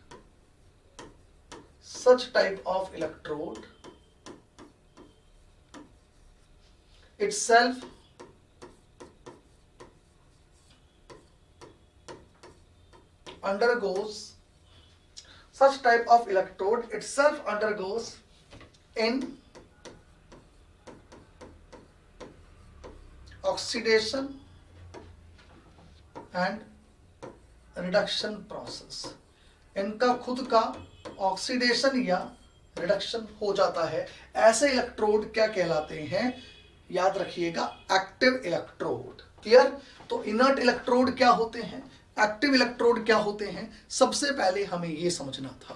clear. तो जहां कहीं भी प्लेटिनम इलेक्ट्रोड हमें लिखा हुआ मिलेगा, इसका मतलब इनर्ट इलेक्ट्रोड है, उसका खुद का कोई ऑक्सीडेशन रिडक्शन नहीं होगा, और उसके अलावा हमें ये इलेक्ट्रोड्स मिल रहे हैं, वो दिख जाएंगे आपको। तो इसका मतलब हमें एक्टिव इलेक्ट्रोड मिल रहे हैं और हमें उनका खुद का ऑक्सीडेशन या रिडक्शन जो भी उस वक्त हो रहा है उनका, वो प्रोसेस हमारे को करवाना होता है। तो ये सारी चीजें कहाँ आएंगी, जब मैं अलग अलग प्रकार के इलेक्ट्रोलाइट्स लूंगा, उनकी मोल्टन स्टेट में या उनके एक्वस सॉल्यूशन में, और उनके साथ मैं इलेक्ट्रोलाइसिस की बात करूंगा विद इनर्ट या एक्टिव इलेक्ट्रोड, तब हम इन सारी चर्चाओं को कर लेंगे। हमारे को सारा डिस्चार्ज पोटेंशियल का कंसेप्ट, राइट, कौन पहले डिस्चार्ज होगा कौन बाद में डिस्चार्ज होगा, इसका भी कंसेप्ट हमारा क्लियर हो जाएगा, और इसका भी कंसेप्ट हमारा क्लियर हो जाएगा एक्टिव एंड इनर्ट इलेक्ट्रोड का। तो इसके लिए अब मैं आपसे कुछ सॉल्यूशंस के, कुछ मोल्टन स्टेट्स के, कुछ इलेक्ट्रोलाइट्स के इलेक्ट्रोलाइसिस स्टडी कर रहा हूं, कुछ इलेक्ट्रोलाइसिस मैं आपसे डिस्कस कर रहा हूं। आइए वन बाय वन हम लोग ऐसे सॉल्यूशंस, ऐसे मोल्टन स्टेट इलेक्ट्रोलाइट्स के डिस्कस करते हैं। तो अब हम लोग जो डिस्कस कर रहे हैं that is the topic qualitative study of some electrolytes in their molten as well as in aqueous solution with inert and active electrode। यानी अब मैं अलग अलग प्रकार के इलेक्ट्रोलाइट्स ले रहा हूं, कभी मोल्टन स्टेट में, कभी अपनी एक्वस सॉल्यूशन में, और साथ में कभी एक्टिव इलेक्ट्रोड लूंगा, कभी इनर्ट इलेक्ट्रोड लूंगा। ऐसे कि मैं इलेक्ट्रोलाइसिस की जब चर्चाएं करूंगा तो डिस्चार्ज पोटेंशियल का भी कंसेप्ट क्लियर हो जाएगा और एक्टिव इनर्ट इलेक्ट्रोड का कंसेप्ट भी क्लियर हो जाएगा। और इन्हीं सीरीज में सबसे पहला सवाल है मोल्टन NaCl। जब मोल्टन NaCl का इलेक्ट्रोलाइसिस करवाया गया तो आपको बताना है एनोड पर कौन डिपॉजिट हुआ, कैथोड पर कौन डिपॉजिट हुआ, और अदर्स में अगर कोई चीज हमें सीखने को मिलती है तो उसे मैं अदर्स के अंदर नोट कर दूंगा। अब आपको एक एक चीज यहां पे समझनी है, देखनी है। आओ एक एक इलेक्ट्रोलाइट को, एक एक सॉल्यूशन को मैं आपसे डिस्कस कर लेता हूं, आप लोग ध्यान से देखिएगा। सबसे पहले हमारे बीच में बात होगी मोल्टन NaCl की। सबसे पहले मैं किसकी चर्चाएं कर रहा हूं, मोल्टन NaCl की। जरा आप लोग देखेंगे, देखो भाई मोल्टन NaCl को जरा हम लोग समझते हैं। देखो मोल्टन NaCl को जरा इस प्रकार से समझो आप लोग। मोल्टन NaCl का मतलब है केवल Na और Cl, मतलब मोल्टन का मतलब है सॉल्ट अपनी मेल्ट फॉर्म में है। एक होता है वाटर में डिसॉल्व कर दो, सॉल्यूशन बना दो, उसे कहते हैं एक्वस सॉल्यूशन। अगर वो एक्वस सॉल्यूशन में वाटर बहुत ज्यादा है तो डाइल्यूट हो गया बहुत ज्यादा, वाटर कम है अमाउंट इसका ज्यादा है तो कंसंट्रेट हो गया, लेकिन हाँ एक्वस सॉल्यूशन हुआ क्योंकि वाटर में डिसॉल्व किया है। और एक मैंने सॉल्ट को मेल्ट कर लिया, मेल्टिंग पॉइंट पे ले जाके उसको कह दिया मोल्टन NaCl। तो मोल्टन NaCl का मतलब अगर मैं यहां पर ये कह दूं कि भाई ये कोई बीकर है, ये लीजिए इलेक्ट्रोलाइटिक टैंक कह दूं, यार मैं बीकर ना बोलूं इसको, क्यों बेइज्जती करूं मैं इसकी, और मैं यहाँ ये दो इलेक्ट्रोड्स ले लेता हूँ। ये लीजिए एक एनोड है और एक कैथोड है, और इन इलेक्ट्रोड्स को मैंने कनेक्ट कर दिया बैटरी से। बस ऐसा ही कुछ हो रहा है। ये लीजिए एक पॉजिटिव टर्मिनल से जुड़ा है और एक नेगेटिव टर्मिनल से जुड़ा है, और मैं ये कह रहा हूं ये जो अंदर सॉल्यूशन है, ये लीजिए अंदर क्या प्रेजेंट है, सॉल्यूशन प्रेजेंट है। ये लीजिए ये सॉल्यूशन किसका है, मोल्टन NaCl का। इसमें कौन है, मोल्टन NaCl। अब what is the meaning of the molten NaCl, कि इस वक्त सॉल्यूशन में केवल Na+ और Cl- आयन है। सॉल्यूशन में केवल कौन है, Na+ और Cl- आयन है। यानी कि मैंने ये कहा यहां इस सॉल्यूशन के अंदर एक तो क्लोराइड आयन है ओनली, और एक सोडियम आयन है, और कोई भी नहीं है यहां पे। ये ध्यान रखना, कोई भी नहीं है। और अब हमारे को ये पता है क्लोराइड एनायन है, ये तो कहां जाएगा, ये तो एनोड की तरफ जाएगा।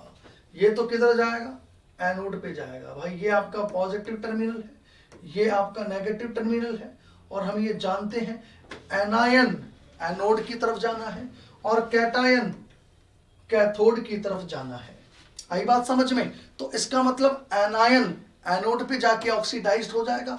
अब यहां पर ऑक्सीडेशन क्लोराइड का कैसे होगा, जो क्लोराइड है इसके 2 मोल से Cl2 मिल जाएगी और 2 इलेक्ट्रॉन बाहर निकल जाएंगे, और जो सोडियम है वो इलेक्ट्रॉन्स लेगा और लेके सोडियम बना देगा। इसका मतलब एनोड पे तो एनायन से क्या बन जाएगी, Cl2 गैस। ये लीजिए Cl2 गैस लिबरेट हो जाएगी, और कैथोड पे कैटायन सोडियम बना देगा। ये लीजिए ये इस तरीके से डिपोजिशन होगा। ये मैंने आपसे बहुत ही basic example molten NaCl discuss किया, जिसमें एक ही प्रकार का कैटायन और एक ही प्रकार का एनायन था, इसलिए ज्यादा दिमाग लगाना ही नहीं पड़ा। अब देखिए आगे के सॉल्यूशंस में, आगे के सवालों में मैं इस तरीके से बार बार इलेक्ट्रोलाइटिक सेल नहीं बनाऊंगा। राइट, हमें पता है कि ये सॉल्यूशन के अंदर क्या क्या उसकी बात करेंगे, क्या चला गया उसको क्रॉस कर देंगे, जो बच गया उस पर स्टडी कर लेंगे, बस और कुछ भी नहीं है। तो देखो आगे दिया हुआ है एक्वस NaCl और साथ में प्लेटिनम इलेक्ट्रोड। प्लेटिनम इलेक्ट्रोड का क्या मतलब हो गया, इसका मतलब हो गया इनर्ट इलेक्ट्रोड। प्लेटिनम इलेक्ट्रोड का क्या मतलब हो गया, इसका मतलब हो गया इनर्ट इलेक्ट्रोड। और अगर हमें इनर्ट इलेक्ट्रोड दिया हुआ है तो इसका खुद का तो ऑक्सीडेशन रिडक्शन होगा नहीं, ये तो केवल सरफेस दे रहा है, ले भैया रिएक्शन कर ले आराम से, कोई समस्या नहीं है। तो अब आप देखिए एक्वस NaCl का मतलब क्या है, सबसे पहले हम ये समझते हैं। एक्वस NaCl का मतलब सॉल्यूशन में क्या क्या है, जरा इसको देख लें। एक्वस NaCl में अगर मैं सॉल्यूशन की बात करता हूं, मैंने उसका मतलब सॉल्यूशन में क्या क्या है मैं उसकी बात कर रहा हूं।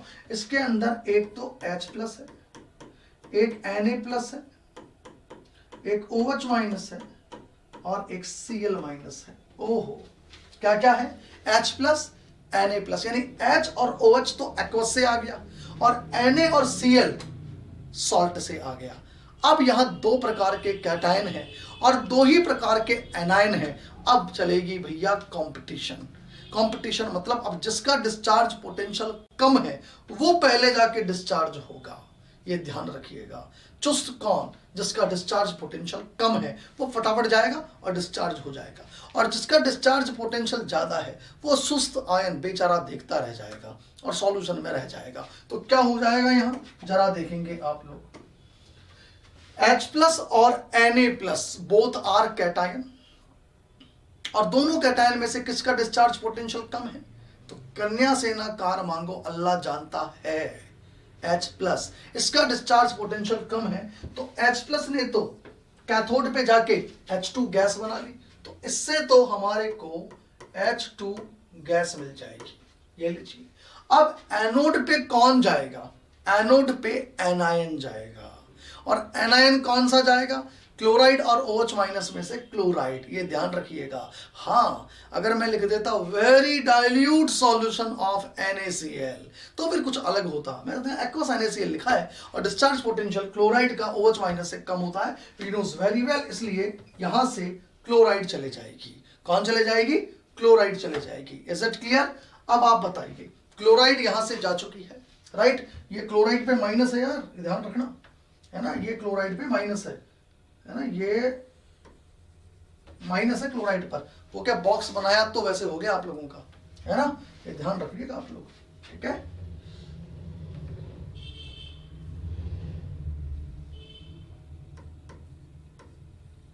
ये लीजिए, तो क्लोराइड चला गया। अब आप बताइए क्लोराइड का ऑक्सीडेशन हो गया और ऑक्सीडेशन से हमारे को क्लोरीन गैस मिल गई। अब आप बताइए सॉल्यूशन में उपस्थित H+ गया, क्लोराइड भी गया, अरे सॉल्यूशन में क्या रह गया, हम कहेंगे सॉल्यूशन में NaOH रह गया। सॉल्यूशन में क्या रह गया, NaOH रह गया है सॉल्यूशन में, ये ध्यान रखिएगा। करेक्ट, अगर सॉल्यूशन में NaOH रह गया है, इसका क्या मतलब है कि जैसे जैसे इलेक्ट्रोलाइसिस होता चला जाएगा, as well as electrolysis proceed, समय के साथ साथ सॉल्यूशन में से H+ और Cl- जाते चले जाएंगे और सॉल्यूशन में NaOH की कंसंट्रेशन बढ़ती चली जाएगी। तो अदर्स में क्या लिखूंगा, as well as electrolysis proceed, वैसे वैसे NaOH की कंसंट्रेशन सॉल्यूशन में बढ़ती चली जाएगी, यानी कि सॉल्यूशन की pH भी इंक्रीज होती चली जाएगी। ऑलवेज रिमेंबर, इस प्रकार से हमने क्वालिटेटिव स्टडी करनी है। क्लियर, तो एक एक सॉल्यूशन मैं लेता हूं और उसमें क्वालिटेटिव स्टडी करता हूं। देखो अब मैं यहां पर आफ्टर द सेकंड सॉल्यूशन मैं थर्ड सॉल्यूशन की जरा यहां चर्चाएं करता हूं, आप लोग देखेंगे। देखो भाई, थर्ड सॉल्यूशन की चर्चाएं अब हमारे बीच में होगी। थर्ड सॉल्यूशन में क्या लिखा है, एक्वस CuCl2। अब एक्वस CuCl2 में जरा हम देख लें इस वाटर में, इस सॉल्यूशन में है कौन कौन। तो एक्वस CuCl2 का मतलब क्या है, जरा देखो, एक तो इसके अंदर H+ है, एक इसके अंदर OH- है, और एक्वस CuCl2 है तो कॉपर +2 भी है और क्लोराइड भी है। लीजिए, ये हो गया हमारा सारा। अब आप बताइए क्वालिटेटिव स्टडी हमें करनी है, कौन जाएगा। हम कहेंगे एक से ज्यादा टाइप के अगर आयंस सॉल्यूशन में होते हैं, then the ions having less discharge potential is preferred. अब आप बताइए कैटायन में H+ और कॉपर +2 में से कौन प्रेफरेंस लेगा। हम कहेंगे प्रेफरेंस यहां पे कौन लेगा, कॉपर +2 लेगा। अल्लाह जानता है क्यों आज आए, क्यों। करेक्ट, तो कॉपर +2 का डिस्चार्ज पोटेंशियल कम है और OH- और क्लोराइड में से ऑब्वियसली क्लोराइड का डिस्चार्ज पोटेंशियल कम है। तो बताइए एनोड पे एनायन जाएगा और हमारे को क्लोरीन गैस मिलेगी, कैथोड पे कैटायन जाएगा, कॉपर जाके डिपॉजिट होगा। और बताइए जैसे जैसे इलेक्ट्रोलाइसिस प्रोसीड होता चला जाएगा, वैसे वैसे सॉल्यूशन के अंदर CuCl2 की कंसंट्रेशन कम होती चली जाएगी। भाई CuCl2 का अमाउंट कम होता चला जाएगा। ये आप लोगों के बात समझ में आ गई होगी। अब मैं आता हूं यहां पे नेक्स्ट CuBr2 के एक्वस सॉल्यूशन पे। ठीक है, वही प्लेटिनम इलेक्ट्रोड है, इनर्ट इलेक्ट्रोड है, ये केवल सरफेस प्रोवाइड कर रहे हैं। याद रखिएगा खुद का इनका ऑक्सीडेशन या रिडक्शन नहीं होता है। प्लेटिनम इलेक्ट्रोड इनर्ट इलेक्ट्रोड होते हैं, अभी मैंने आपको बताया था। अब मैं आता हूं कॉपर ब्रोमाइड पर। तो बताइए यहां एक H+ है, एक यहां OH- है, एक यहां कॉपर +2 है और यहां ब्रोमाइड भी है। ओहो, अब आप बताइए कौन जाने वाला है। आओ इसको जरा सीख लेते हैं, इसको जरा देख लेते हैं। बहुत आसान है, बहुत ही आसान है। बताइए कैटायन में H+ और कॉपर +2 में से कौन जाएगा, कॉपर +2, और एनायन में ऑब्वियसली ब्रोमाइड जाएगा। इसका मतलब क्या हो गया कि एनोड पे एनायन ब्रोमाइड चला गया और ब्रोमीन गैस लिबरेट हो गई। कैथोड पे कैटायन चला गया और कॉपर जाके डिपॉजिट हो गया। And as well as electrolysis proceed, copper bromide, cupric bromide की कंसंट्रेशन एक्वस सॉल्यूशन के अंदर कम होने लगती है। That is the qualitative study. Clear है। आगे मैं आता हूं फिफ्थ एग्जांपल पे, बहुत ही बढ़िया एग्जांपल। फिफ्थ एग्जांपल, आओ इसको जरा समझते हैं। देखो फिफ्थ एग्जांपल पे आता हूं। फिफ्थ एग्जांपल में दिया H2SO4 का एक्वस सॉल्यूशन। तो बताइए H2SO4 के एक्वस सॉल्यूशन का मतलब H+ है एक तो, और एक यहाँ OH माइनस है, एक्वस बोल दिया ना, और साथ में H2SO4 भी हमें क्या देगा, ओहो H प्लस देगा और सल्फेट देगा। लीजिए लीजिए, ये आपको मैंने बता दिया यहाँ। अब हमें देखना है कौन जाके डिस्चार्ज होने वाला है, आओ इसको जरा देख लें। तो बताइए कैथोड एनोड पे तो एनाइन जाएगा, अब एनाइन कौन सा जाएगा, OH माइनस या सल्फेट, ऑब्वियसली OH माइनस जाएगा। OH माइनस का डिस्चार्ज पोटेंशियल सल्फेट से कम होता है। लेकिन हाँ, अगर मैं यहाँ कंसंट्रेट H2SO4 ले लेता तो फिर बात कुछ और होती, ये ध्यान रखिएगा। लेकिन चूंकि यहां पर मैंने ये लिया है, इसलिए मैं कहूंगा डिस्चार्ज पहले OH माइनस होगा। क्लियर? और बताइए, इधर तो दोनों ही H प्लस हैं, क्या फर्क पड़ता है? तो मैंने कहा चाहे ये वाला भेज दो चाहे ये वाला भेज दो, क्या फर्क पड़ता है यार, किसी को ही भेज दो, एक्चुअली बात तो एक ही है।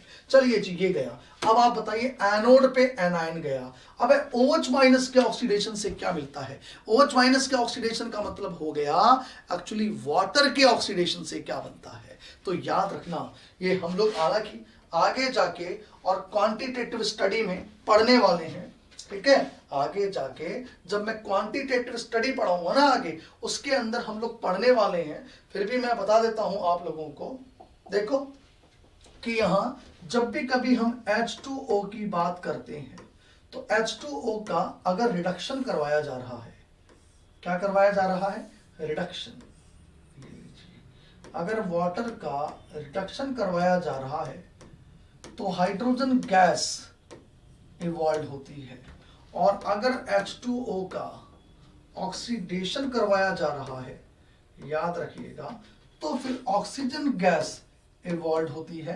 पहले तो आपको ये पता होना चाहिए, वाटर के रिडक्शन से H2, वाटर का रिडक्शन मतलब H प्लस का रिडक्शन, वाटर के ऑक्सीडेशन का मतलब OH माइनस आयन का ऑक्सीडेशन। अब इसकी इक्वेशन क्या होती है, कितने इलेक्ट्रॉन्स का आदान प्रदान होता है, इन सब की चर्चाएं हम लोग फैराडेज लॉ में करने वाले हैं, जब वहां मैं n की वैल्यू निकालूंगा। अभी हमें उससे मतलब नहीं है, क्योंकि अभी तो हम चर्चा किसकी कर रहे हैं, नेचर की, the nature of the chemical substance. जब मैं अमाउंट की बात करूंगा तो फिर मैं पूरा डिटेल के अंदर इनका रिडक्शन और इनके ऑक्सीडेशन को स्टडी करूंगा। अभी हमें ज्यादा डिटेल में जाने की जरूरत नहीं है, because right now we deals only with the qualitative study, correct. चलिए अब मैं वापस से आता हूं यहां, देखिए तो यहां एनोड पे एनाइन गया और हमारे को मिल गई ऑक्सीजन गैस, कैथोड पे कैटायन गया और हमारे को मिल गई H2 गैस जो इवॉल्व हुई। एक चीज बताओ यार, जैसे जैसे इलेक्ट्रोलाइसिस प्रोसीड होता चला गया, ये महाराज जाते चले गए और वाटर के अंदर H2SO4 बनता गया, मतलब H2SO4 का कंसंट्रेशन बढ़ता चला गया। तो as well as electrolysis proceed, वैसे वैसे मैं कहूंगा H2SO4 की कंसंट्रेशन बढ़ने लगेगी, और अगर H2SO4 की कंसंट्रेशन बढ़ गई ना तो फिर pH सॉल्यूशन की कम होती चली जाएगी। याद रखिएगा, ये बात हुई हमारे 5th एग्जाम्पल की। Is it clear? अब मैं आता हूं 6 नंबर एग्जाम्पल। देखो 6 नंबर एग्जाम्पल में चर्चाएं हो रही हैं कॉपर सल्फेट के एक्वस सॉल्यूशन की। अरे अगर कॉपर सल्फेट का एक्वस सॉल्यूशन है तो इसका मतलब सॉल्यूशन के अंदर कौन कौन है, तो सॉल्यूशन के अंदर ऑब्वियसली H प्लस है, ऑब्वियसली OH माइनस है, और कौन है, कॉपर +2 है और सल्फेट है। लीजिए कौन है ये मैंने बता दिया। अब यहां से इलेक्ट्रोलाइसिस के दौरान कौन चला जाएगा, मैं जरा उसकी बात करता हूं, आओ देखते हैं। देखो एनोड पे एनायन जाएगा, अब एनायन कौन सा जाएगा, OH माइनस आयन जाएगा या सल्फेट जाएगा। Then we knows very well that the discharge potential of OH minus ion is less than sulphate, यानी कि यहां से OH माइनस आयन जाएगा। क्लियर है? और बताइए कैटायन की तरफ, कैटायन के थॉट की तरफ जाएगा। कैटायन कौन जाएगा, तो अल्लाह जानता है क्यों आज आए, क्यों, इसका मतलब कॉपर +2 जाएगा। ओहो, इसका मतलब एनोड की तरफ ये एनायन गया तो ऑक्सीजन गैस यहां पर हमारे को मिलने वाली है। कौन मिलने वाली है, ऑक्सीजन गैस मिलने वाली है। ऑक्सीजन गैस यहां लिबरेट होने वाली है, याद रखना, ये लीजिए। और कैथोड पे कैटायन गया तो यहाँ कॉपर डिपॉजिट होने वाला है। अब एक बात बताओ यार, अगर यहां से ये गया तो सॉल्यूशन में क्या छोड़ के जा रहे हैं? H2SO4, यानी कि यहां as well as electrolysis proceed H2SO4 की कंसंट्रेशन सॉल्यूशन में बढ़ने लगेगी और सॉल्यूशन की पीएच कम होने लगेगी। राइट, आ गई मेरी बात समझ में? ये बात हुई हमारे क्वालिटेटिव स्टडी के अंदर 6 नंबर एग्जाम्पल की। अब आपके सामने है, लीजिए 7th नंबर एग्जाम्पल। आओ इस 7th नंबर एग्जाम्पल को भी मैं सॉल्व करके आप लोगों को समझाता हूं। देखिए 7th नंबर एग्जाम्पल में देखो तो आपको Na2SO4 कंसंट्रेट दिया गया है, कंसंट्रेट Na2SO4 दिया गया है। एक बात बताओ यार, अगर हमें कंसंट्रेट Na2SO4 दिया है तो पहले तो इसमें है कौन कौन सॉल्यूशन में? अगर मैं वाटर लूं तो H+ और OH- एक्वस सॉल्यूशन से आया। राइट, हाँ कंसंट्रेट है इसलिए अमाउंट कम है इसका H+ OH- का, बट है। राइट, और बताइए कैटायन और कौन कौन से हैं? Na+ और एनायन कौन है? Sulphate ion. ये लीजिए, इज इट क्लियर? आ गई मेरी बात समझ में? अब आप देखो, अब यहां कैथोड पे कैटायन, एनोड पे एनायन। अब एनोड पे कौन सा एनायन जाएगा, that is the big issue.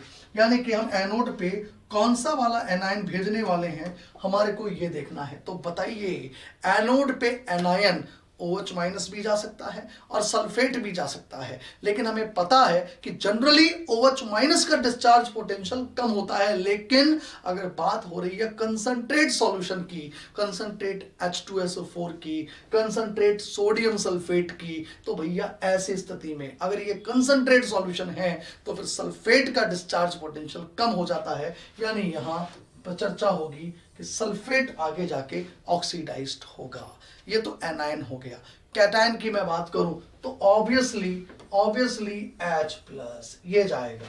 अब आप देखो क्या कमाल की चीज हो गई, यहां H+ कैटायन कैथोड पर गया और क्या बना गया? H2 गैस, यानी यहां तो H2 गैस लिबरेट हो गई।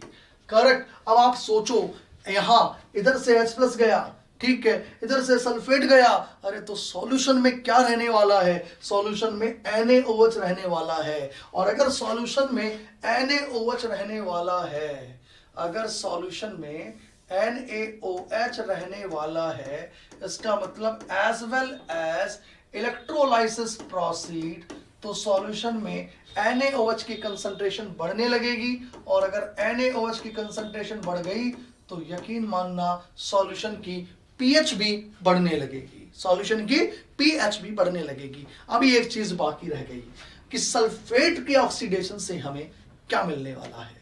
राइट, तो याद रखना, अब मैं आपसे डिस्कस कर रहा हूं कि जैसे वाटर के ऑक्सीडेशन रिडक्शन हुए वैसे ही सल्फेट के भी तो ऑक्सीडेशन रिडक्शन होंगे। तो बताइए, यहां जब सल्फेट का ऑक्सीडेशन होता है तो सल्फेट के ऑक्सीडेशन से बनता है H2O8-2। अरे क्या बन जाता है? H2O8-2, और निकल जाते हैं 2 इलेक्ट्रॉन। ये लीजिए, ये सल्फेट का ऑक्सीडेशन हो गया। अब मेरा सवाल आप लोगों से कि सल्फेट का यहां ऑक्सीडेशन कैसे हो गया, किस सेंस में हो गया, मतलब है ना, किस सेंस में? आप ये मत कहना कि 2 इलेक्ट्रॉन निकल गए। अरे ठीक है, 2 इलेक्ट्रॉन निकल गए, ये ऑक्सीडेशन है, लेकिन मैं इन 2 इलेक्ट्रॉन को नहीं लिखता, मैं नहीं लिखता 2 इलेक्ट्रॉन को। तो आप इसके ऑक्सीडेशन को किस सेंस में कहोगे? किस सेंस में सल्फेट ऑक्सीडाइज्ड होके ये बना रहा है? मतलब सल्फेट से जब ये कॉम्प्लेक्स बना H2O8-2, तो मुझे बताइए यहां ऑक्सीडेशन इसको क्यों कहा? वाई? ऐसे मत बोलना 2 इलेक्ट्रॉन निकल रहे हैं इसलिए बोला, नहीं, दूसरा एक्सप्लेनेशन दो। ये तो लिख दिया मैंने 2 इलेक्ट्रॉन, मैं आपसे नहीं कहता ये 2 इलेक्ट्रॉन है, हटाओ इसको, नहीं है 2 इलेक्ट्रॉन, कुछ नहीं है यहाँ पे। और आपसे कहता बताइए ये प्रोसेस ऑक्सीडेशन या रिडक्शन है और किस सेंस में ऑक्सीडेशन है। अगर मैं सवाल ऐसे पूछता तब आप क्या बोलते हो? ये मेरा सवाल है, ठीक है, तो किस सेंस में ऑक्सीडेशन है, क्यों इसको मैं ऑक्सीडेशन कह रहा हूं, फटाफट मुझे बताएंगे। रिप्लाई करो ये चैटिंग बॉक्स में। बिल्कुल भाई, बहुत लोगों का आंसर सही था, कुछ लोगों का नहीं था। देखो क्या कहा मैंने कहा सल्फेट से ये जो मार्शल एसिड का कॉन्जुगेट बेस मैंने बनाया है, ये ऑक्सीडेशन प्रोसेस है। याद रखना, ये जो ऑक्सीडेशन प्रोसेस है ये in the sense of the sulphur नहीं है। यहाँ पे सल्फर की ऑक्सीडेशन स्टेट +6 है और सल्फर की ही +6 ऑक्सीडेशन स्टेट यहाँ है। इसका मतलब ये जो 2 इलेक्ट्रॉन्स यहाँ पे हमने निकाले हैं ये सल्फर ने नहीं निकाले हैं, ये ऑक्सीडेशन सल्फर के सेंस में नहीं है। क्लियर? एक्चुअली होता क्या है, यहाँ पर ये जो सल्फेट है, यहाँ इस सल्फेट के अंदर सारी की सारी ऑक्सीजन -2 वाली है, नॉर्मल ऑक्साइड है। सारी की सारी ऑक्सीजन कौन सी है? -2 वाली। -2 का मतलब -2 चार्ज रखने वाली नॉर्मल ऑक्सीजन है ये। लेकिन जब मैं इसकी बात करता हूं तो यहां पर एक्चुअली पेरोक्साइड बॉन्ड प्रेजेंट होता है। अरे क्या प्रेजेंट हो गया? Peroxide bond. और अगर यहां पेरोक्साइड बॉन्ड प्रेजेंट है तो इसका क्या मतलब हो गया? इसका मतलब ये हो गया यहाँ कि 2 ऑक्सीजन ऐसी है यहाँ जो -1 चार्ज रखती है। इन 2 ऑक्सीजन पे कितना कितना चार्ज आ गया? -1 आ रही है मेरी बात समझ में? और अगर 2 ऑक्सीजन पे -1 चार्ज आ गया तो इसका क्या मतलब हो गया कि 2 ऑक्सीजन ऐसी हैं जो कि -2 से -1 की तरफ जा रही है, यानी ऑक्साइड से पेरोक्साइड की तरफ जा रही है। और जब 2 ऑक्सीजन ऐसी होंगी तो 2 इलेक्ट्रॉन बाहर निकलेंगे और ये ऑक्सीडेशन प्रोसेस कहलाएगा। इसका मतलब 2 मोल सल्फेट से एक्चुअली हमें ये स्पीशीज मिलती है और इस दौरान जो 2 इलेक्ट्रॉन हमारे को मिलते हैं, याद रहे वो 2 इलेक्ट्रॉन हमारे को सल्फर से नहीं मिलते, ऑक्सीजन से मिलते हैं। ये oxidation process in the sense of the oxygen है। ऑक्सीजन -2 पेरोक्साइड के अंदर कन्वर्ट हो रही है। क्लियर? चलिए अब मैं वापस से अपने सवाल पे आता हूं। यहां जब ऑक्सीडेशन होगा इसका तो हमारे को क्या मिल जाएगा? H2O8 -2। बाकी ये सारी चीजें मैंने आपको बता दी थी। क्लियर? तो आपको 7 तक की रीजनिंग मैं समझा चुका हूं। 8 नंबर एग्जाम्पल, 9 नंबर एग्जाम्पल और ये 10, 11, 12 है ना, इनको अब हमारे को सॉल्व करना है। लेकिन उससे पहले मैं 8th नंबर एग्जाम्पल आपको सॉल्व करके बताता हूं। ठीक है?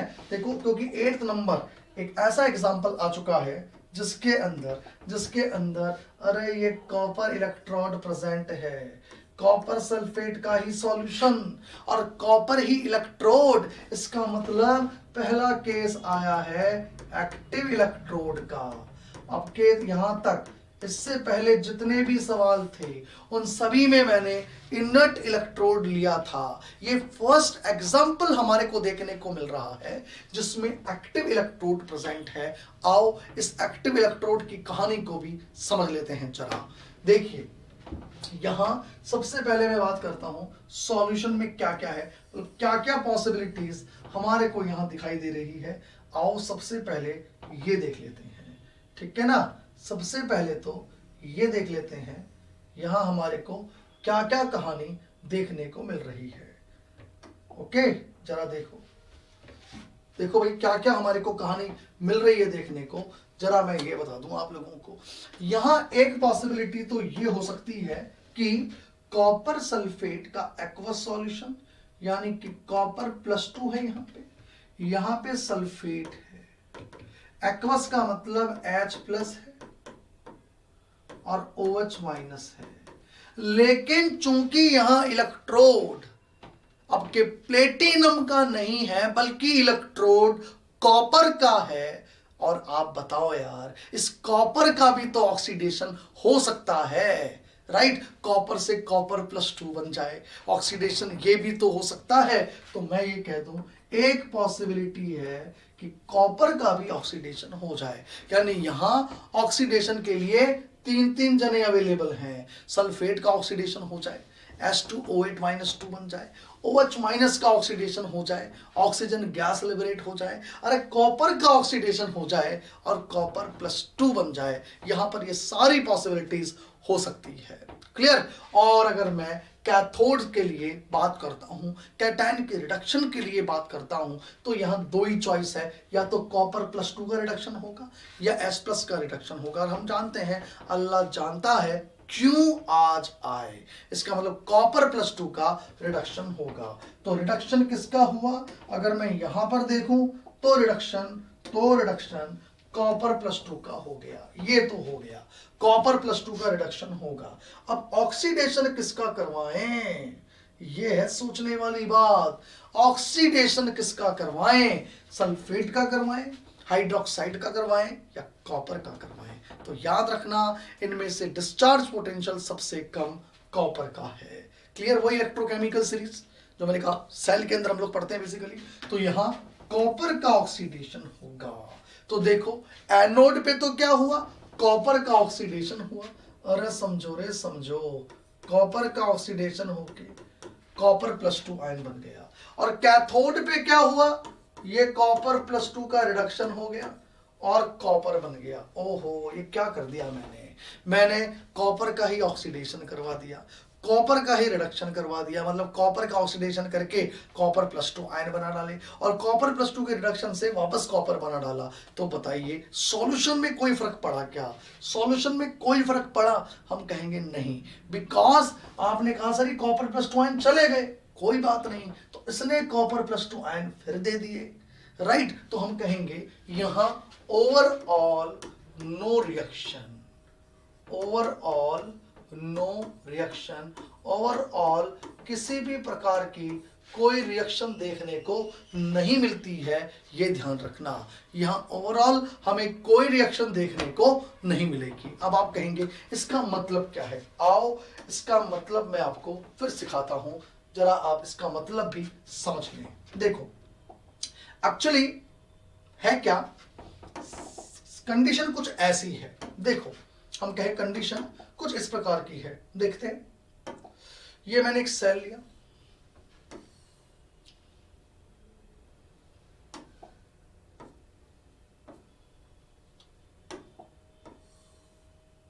ये लीजिए, ठीक है। और मैंने कहा इस सेल के अंदर ये लीजिए ये मेटालिक प्लेट्स है। अब ये मेटालिक प्लेट्स हैं किसकी, मैंने कहा कॉपर की। एक ये मेटालिक प्लेट है, फिर मैं कह रहा हूं ये मेटालिक प्लेट है किसकी, हम कहेंगे कॉपर की। और ये मेटालिक प्लेट को हमने एक बैटरी से लिंक कर दिया, एक तरफ पॉजिटिव टर्मिनल और एक तरफ नेगेटिव टर्मिनल। क्लियर, ये एनोड हो गया, ये लीजिए, और दूसरी तरफ कैथोड हो गया, ये लीजिए। Is it clear. और यहां एक सॉल्यूशन भी प्रेजेंट है, ये लीजिए। ये जो सॉल्यूशन है बताइए ये सॉल्यूशन किसका है, हम कहेंगे ये सॉल्यूशन एक्वस कॉपर सल्फेट का है। ये सॉल्यूशन किसका है, एक्वस कॉपर सल्फेट का है, ये लीजिए इसका है, राइट। अच्छा एनोड हो चाहे कैथोड हो, एक्चुअली बना किसका है, कॉपर का बना है। दोनों तरफ कौन है, कॉपर, कॉपर है, कॉपर से मिलकर बना है। अब देखिएगा इस सॉल्यूशन के अंदर कौन है, हम कहेंगे इस सॉल्यूशन के अंदर कौन कौन है, इस सॉल्यूशन में कॉपर प्लस 2 है, इस सॉल्यूशन में सल्फेट है, इसमें H प्लस है, इसमें OH माइनस आयन है, ये सब कुछ है इसके अंदर। अब आप ये बताइए इस सॉल्यूशन के अंदर ये जो चीजें हैं, अगर आप कहें यहाँ एनोड में क्या होगा, तो एनोड पे हो सकता था OH माइनस आयन जाता और ऑक्सीजन गैस बना देता, हो सकता है सल्फेट आयन जाता और H2O8 माइनस 2 बना देता, और हो सकता है कि ये कॉपर की इलेक्ट्रोड खुद ऑक्सीडेशन में इन्वॉल्व हो जाए, और खुद ऑक्सीडेशन में इन्वॉल्व होके और क्या कर दे, ये लीजिए ये कॉपर की रोड से हम कह दें कॉपर आयन बनने चालू हो जाए। ओहो, अरे कॉपर की रोड से क्या बनने चालू हो गए, कॉपर के आयन बनने चालू हो गए। Copper plus 2, copper plus 2, copper plus 2, copper plus 2, ये कॉपर के आयन चालू हो गए। यानी कि ऑक्सीडेशन के दौरान ये जो एनोड है, इस एनोड का वेट धीरे धीरे धीरे धीरे कम होने लग गया। और उसके बाद ये जो कॉपर आयन हमारे को यहां मिले, ये जो कॉपर आयन हमारे को यहां मिले, राइट, ये कॉपर आयन जो हमारे को यहां मिल रहे हैं, यही कॉपर आयन रिडक्शन के दौरान हमें पता है या तो H प्लस चला जाए और H2 गैस बना दे, या कॉपर प्लस 2 आयन से कॉपर बन जाए। डिस्चार्ज पोटेंशियल तो कॉपर प्लस 2 आयन का कम होता है। तो एक पॉसिबिलिटी ये है कि ये कॉपर प्लस 2 आयन जो सॉल्यूशन में आ रहे हैं, अरे यही कॉपर आयन, ये लीजिए, ये लीजिए, अरे ये लीजिए, अरे ये लीजिए, ये जाके डिपॉजिट हो जाए। तो देखो क्या हुआ, कॉपर आयन आए और वापस जाके यहीं डिपॉजिट हो गए। तो बताइए ओवरऑल एक्चुअली हुआ क्या?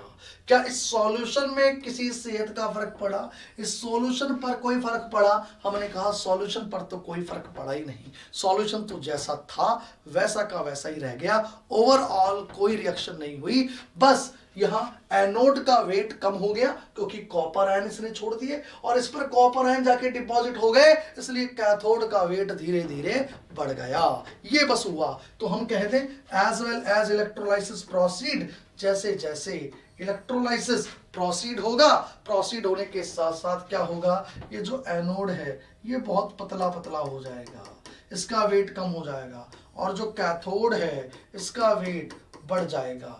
और ये लीजिए, इन दोनों को हमने किससे जोड़ रखा है, इनको हमने ये लीजिए एक बैटरी से जोड़ रखा है, राइट। ये आपका एनोड था जिसका वेट कम हो गया, ये आपका कैथोड था जिसका वेट बढ़ गया है। बाकी सॉल्यूशन में कोई इफेक्ट नहीं पड़ेगा, सॉल्यूशन जैसा था वैसा ही अभी भी है, ये ध्यान रखना, सॉल्यूशन में कोई इफेक्ट नहीं पड़ा। तो जब भी कभी एक्टिव इलेक्ट्रोड्स लिए जाते हैं ना, तो याद रहे एक्टिव इलेक्ट्रोड के केस में कुछ ऐसा देखने को हमारे को मिलता है। तो एक्टिव इलेक्ट्रोड का भी आपको मैंने केस बता दिया। ओवरऑल सॉल्यूशन पे कोई इफेक्ट नहीं पड़ा है, ओवरऑल नो रिएक्शन, यही मैंने आप लोगों को बताया है। केवल इतना सा ध्यान रखना है, तो वेट ऑफ एनोड यानी कि जो एनोड की तरफ कॉपर की रोड है उसका वेट कम होता चला जाएगा, और जो कैथोड की तरफ कॉपर की रोड है उसका वेट बढ़ता चला जाएगा। दैट्स ऑल, अदरवाइज कोई इफेक्ट नहीं पड़ेगा। ये मैंने आपको एक्टिव इलेक्ट्रोड का एक एग्जांपल सॉल्व करके बता दिया है, that is the aqueous copper sulphate by using copper electrode. Is it clear? आपके बात समझ में आ गई? अब मैं आता हूं नाइन्थ एग्जांपल। नाइन्थ एग्जांपल फटाफट आप लोग सॉल्व कीजिए और मुझे आंसर दीजिए। नाइन्थ एग्जांपल सॉल्व करेंगे फटाफट और मुझे बताएंगे। देखिए मैक्सिमम लोगों का आंसर सही है। चलो देखो क्या रहा यहां पे। हमें पता है एक्वस सॉल्यूशन का मतलब यहां क्या क्या चीजें अवेलेबल है। यहां अवेलेबल है Ag प्लस और NO3 माइनस, और इधर H प्लस और इधर OH माइनस। अब आप बताइए डिस्चार्ज पोटेंशियल की क्या कहानी लेंगे हम लोग।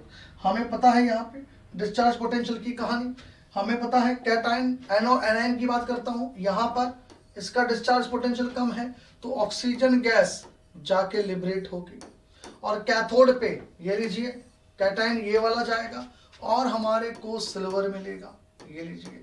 और जैसे जैसे इलेक्ट्रोलाइसिस प्रोसीड होगा वैसे वैसे सॉल्यूशन में HNO3 का अमाउंट बढ़ता चला जाएगा। इसका मतलब मैं ये कहूँगा HNO3 की कंसंट्रेशन सॉल्यूशन के अंदर बढ़ती चली जाएगी, और जैसे जैसे HNO3 की कंसंट्रेशन बढ़ेगी वैसे वैसे pH कम होती चली जाएगी। ये लीजिए that is the ninth example. Clear? अब मैं आता हूं आफ्टर द नाइन्थ एग्जाम्पल आता हूं टेंथ एग्जाम्पल पे। देखो टेंथ एग्जाम्पल में फिर अगर आप देखें तो भाई ये तो सिल्वर इलेक्ट्रोड आ गया यार, और सिल्वर इलेक्ट्रोड का मतलब सिल्वर नाइट्रेट और सिल्वर ही इलेक्ट्रोड यानी कि एक्टिव इलेक्ट्रोड हमारे को मिल गया यहाँ पे। और अगर एक्टिव इलेक्ट्रोड मिल गया तो अब देखिएगा हमारे को करना क्या है। आओ इसको जरा समझते हैं, एक्टिव इलेक्ट्रोड के साथ समझते हैं। यहां बताइए कौन कौन से हमारे पास कैटायन है, सिल्वर आयन है, और इधर से नाइट्रेट आयन है, और इधर से H प्लस अवेलेबल है, OH माइनस अवेलेबल है, और साथ में एक सिल्वर भी अवेलेबल है जो कि ऑक्सीडाइज्ड हो सकता है। तो बताइए, एक पॉसिबिलिटी तो है एनोड पर OH माइनस आयन चले जाए, O2 बना दे। एक पॉसिबिलिटी है नाइट्रेट जाके ऑक्सीडाइज्ड हो जाए, और एक पॉसिबिलिटी है सिल्वर का ऑक्सीडेशन हो। याद रखना, यहां सिल्वर का ऑक्सीडेशन होगा। क्या होगा? यहां सिल्वर का ऑक्सीडेशन होगा। क्लियर? और सिल्वर का ऑक्सीडेशन अगर होगा तो क्या बोला जाएगा? सिल्वर Ag प्लस आयन बनाएगी। और कैथोड पे क्या होगा?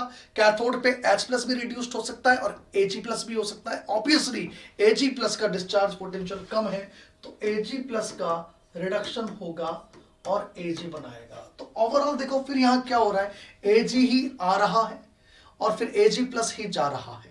Ag से Ag प्लस बना, फिर Ag प्लस से Ag बन गया। तो सॉल्यूशन की कंसंट्रेशन में ओवरऑल कोई इफेक्ट नहीं पड़ता है, ओवरऑल कोई रिएक्शन नहीं होती, बस एनोड का वेट कम होता चला जाएगा, कैथोड का वेट बढ़ता चला जाएगा। तो मैं लिख दूं यहां ओवरऑल नो रिएक्शन। क्या लिखा जा सकता है यहां? Overall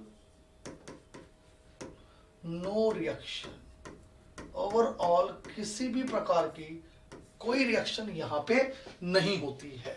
clear? अब बिल्कुल इसी तरीके से 11th number example, 12 number example, 13 number example and 14 number example, ये 11, 12, 13 एंड 14, करेक्ट? ये सब लोग, ये सारे एग्जांपल आप लोगों को सॉल्व करने हैं। ठीक है?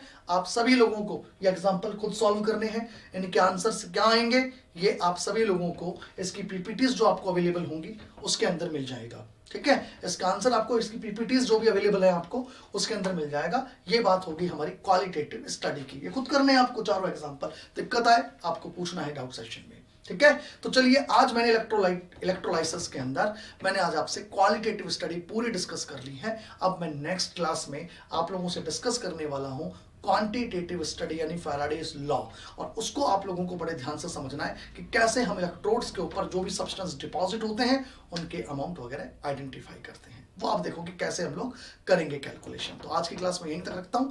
नेक्स्ट क्लास के अंदर हम लोग क्वांटिटेटिव स्टडी करेंगे। Okay, thank you, have a good night.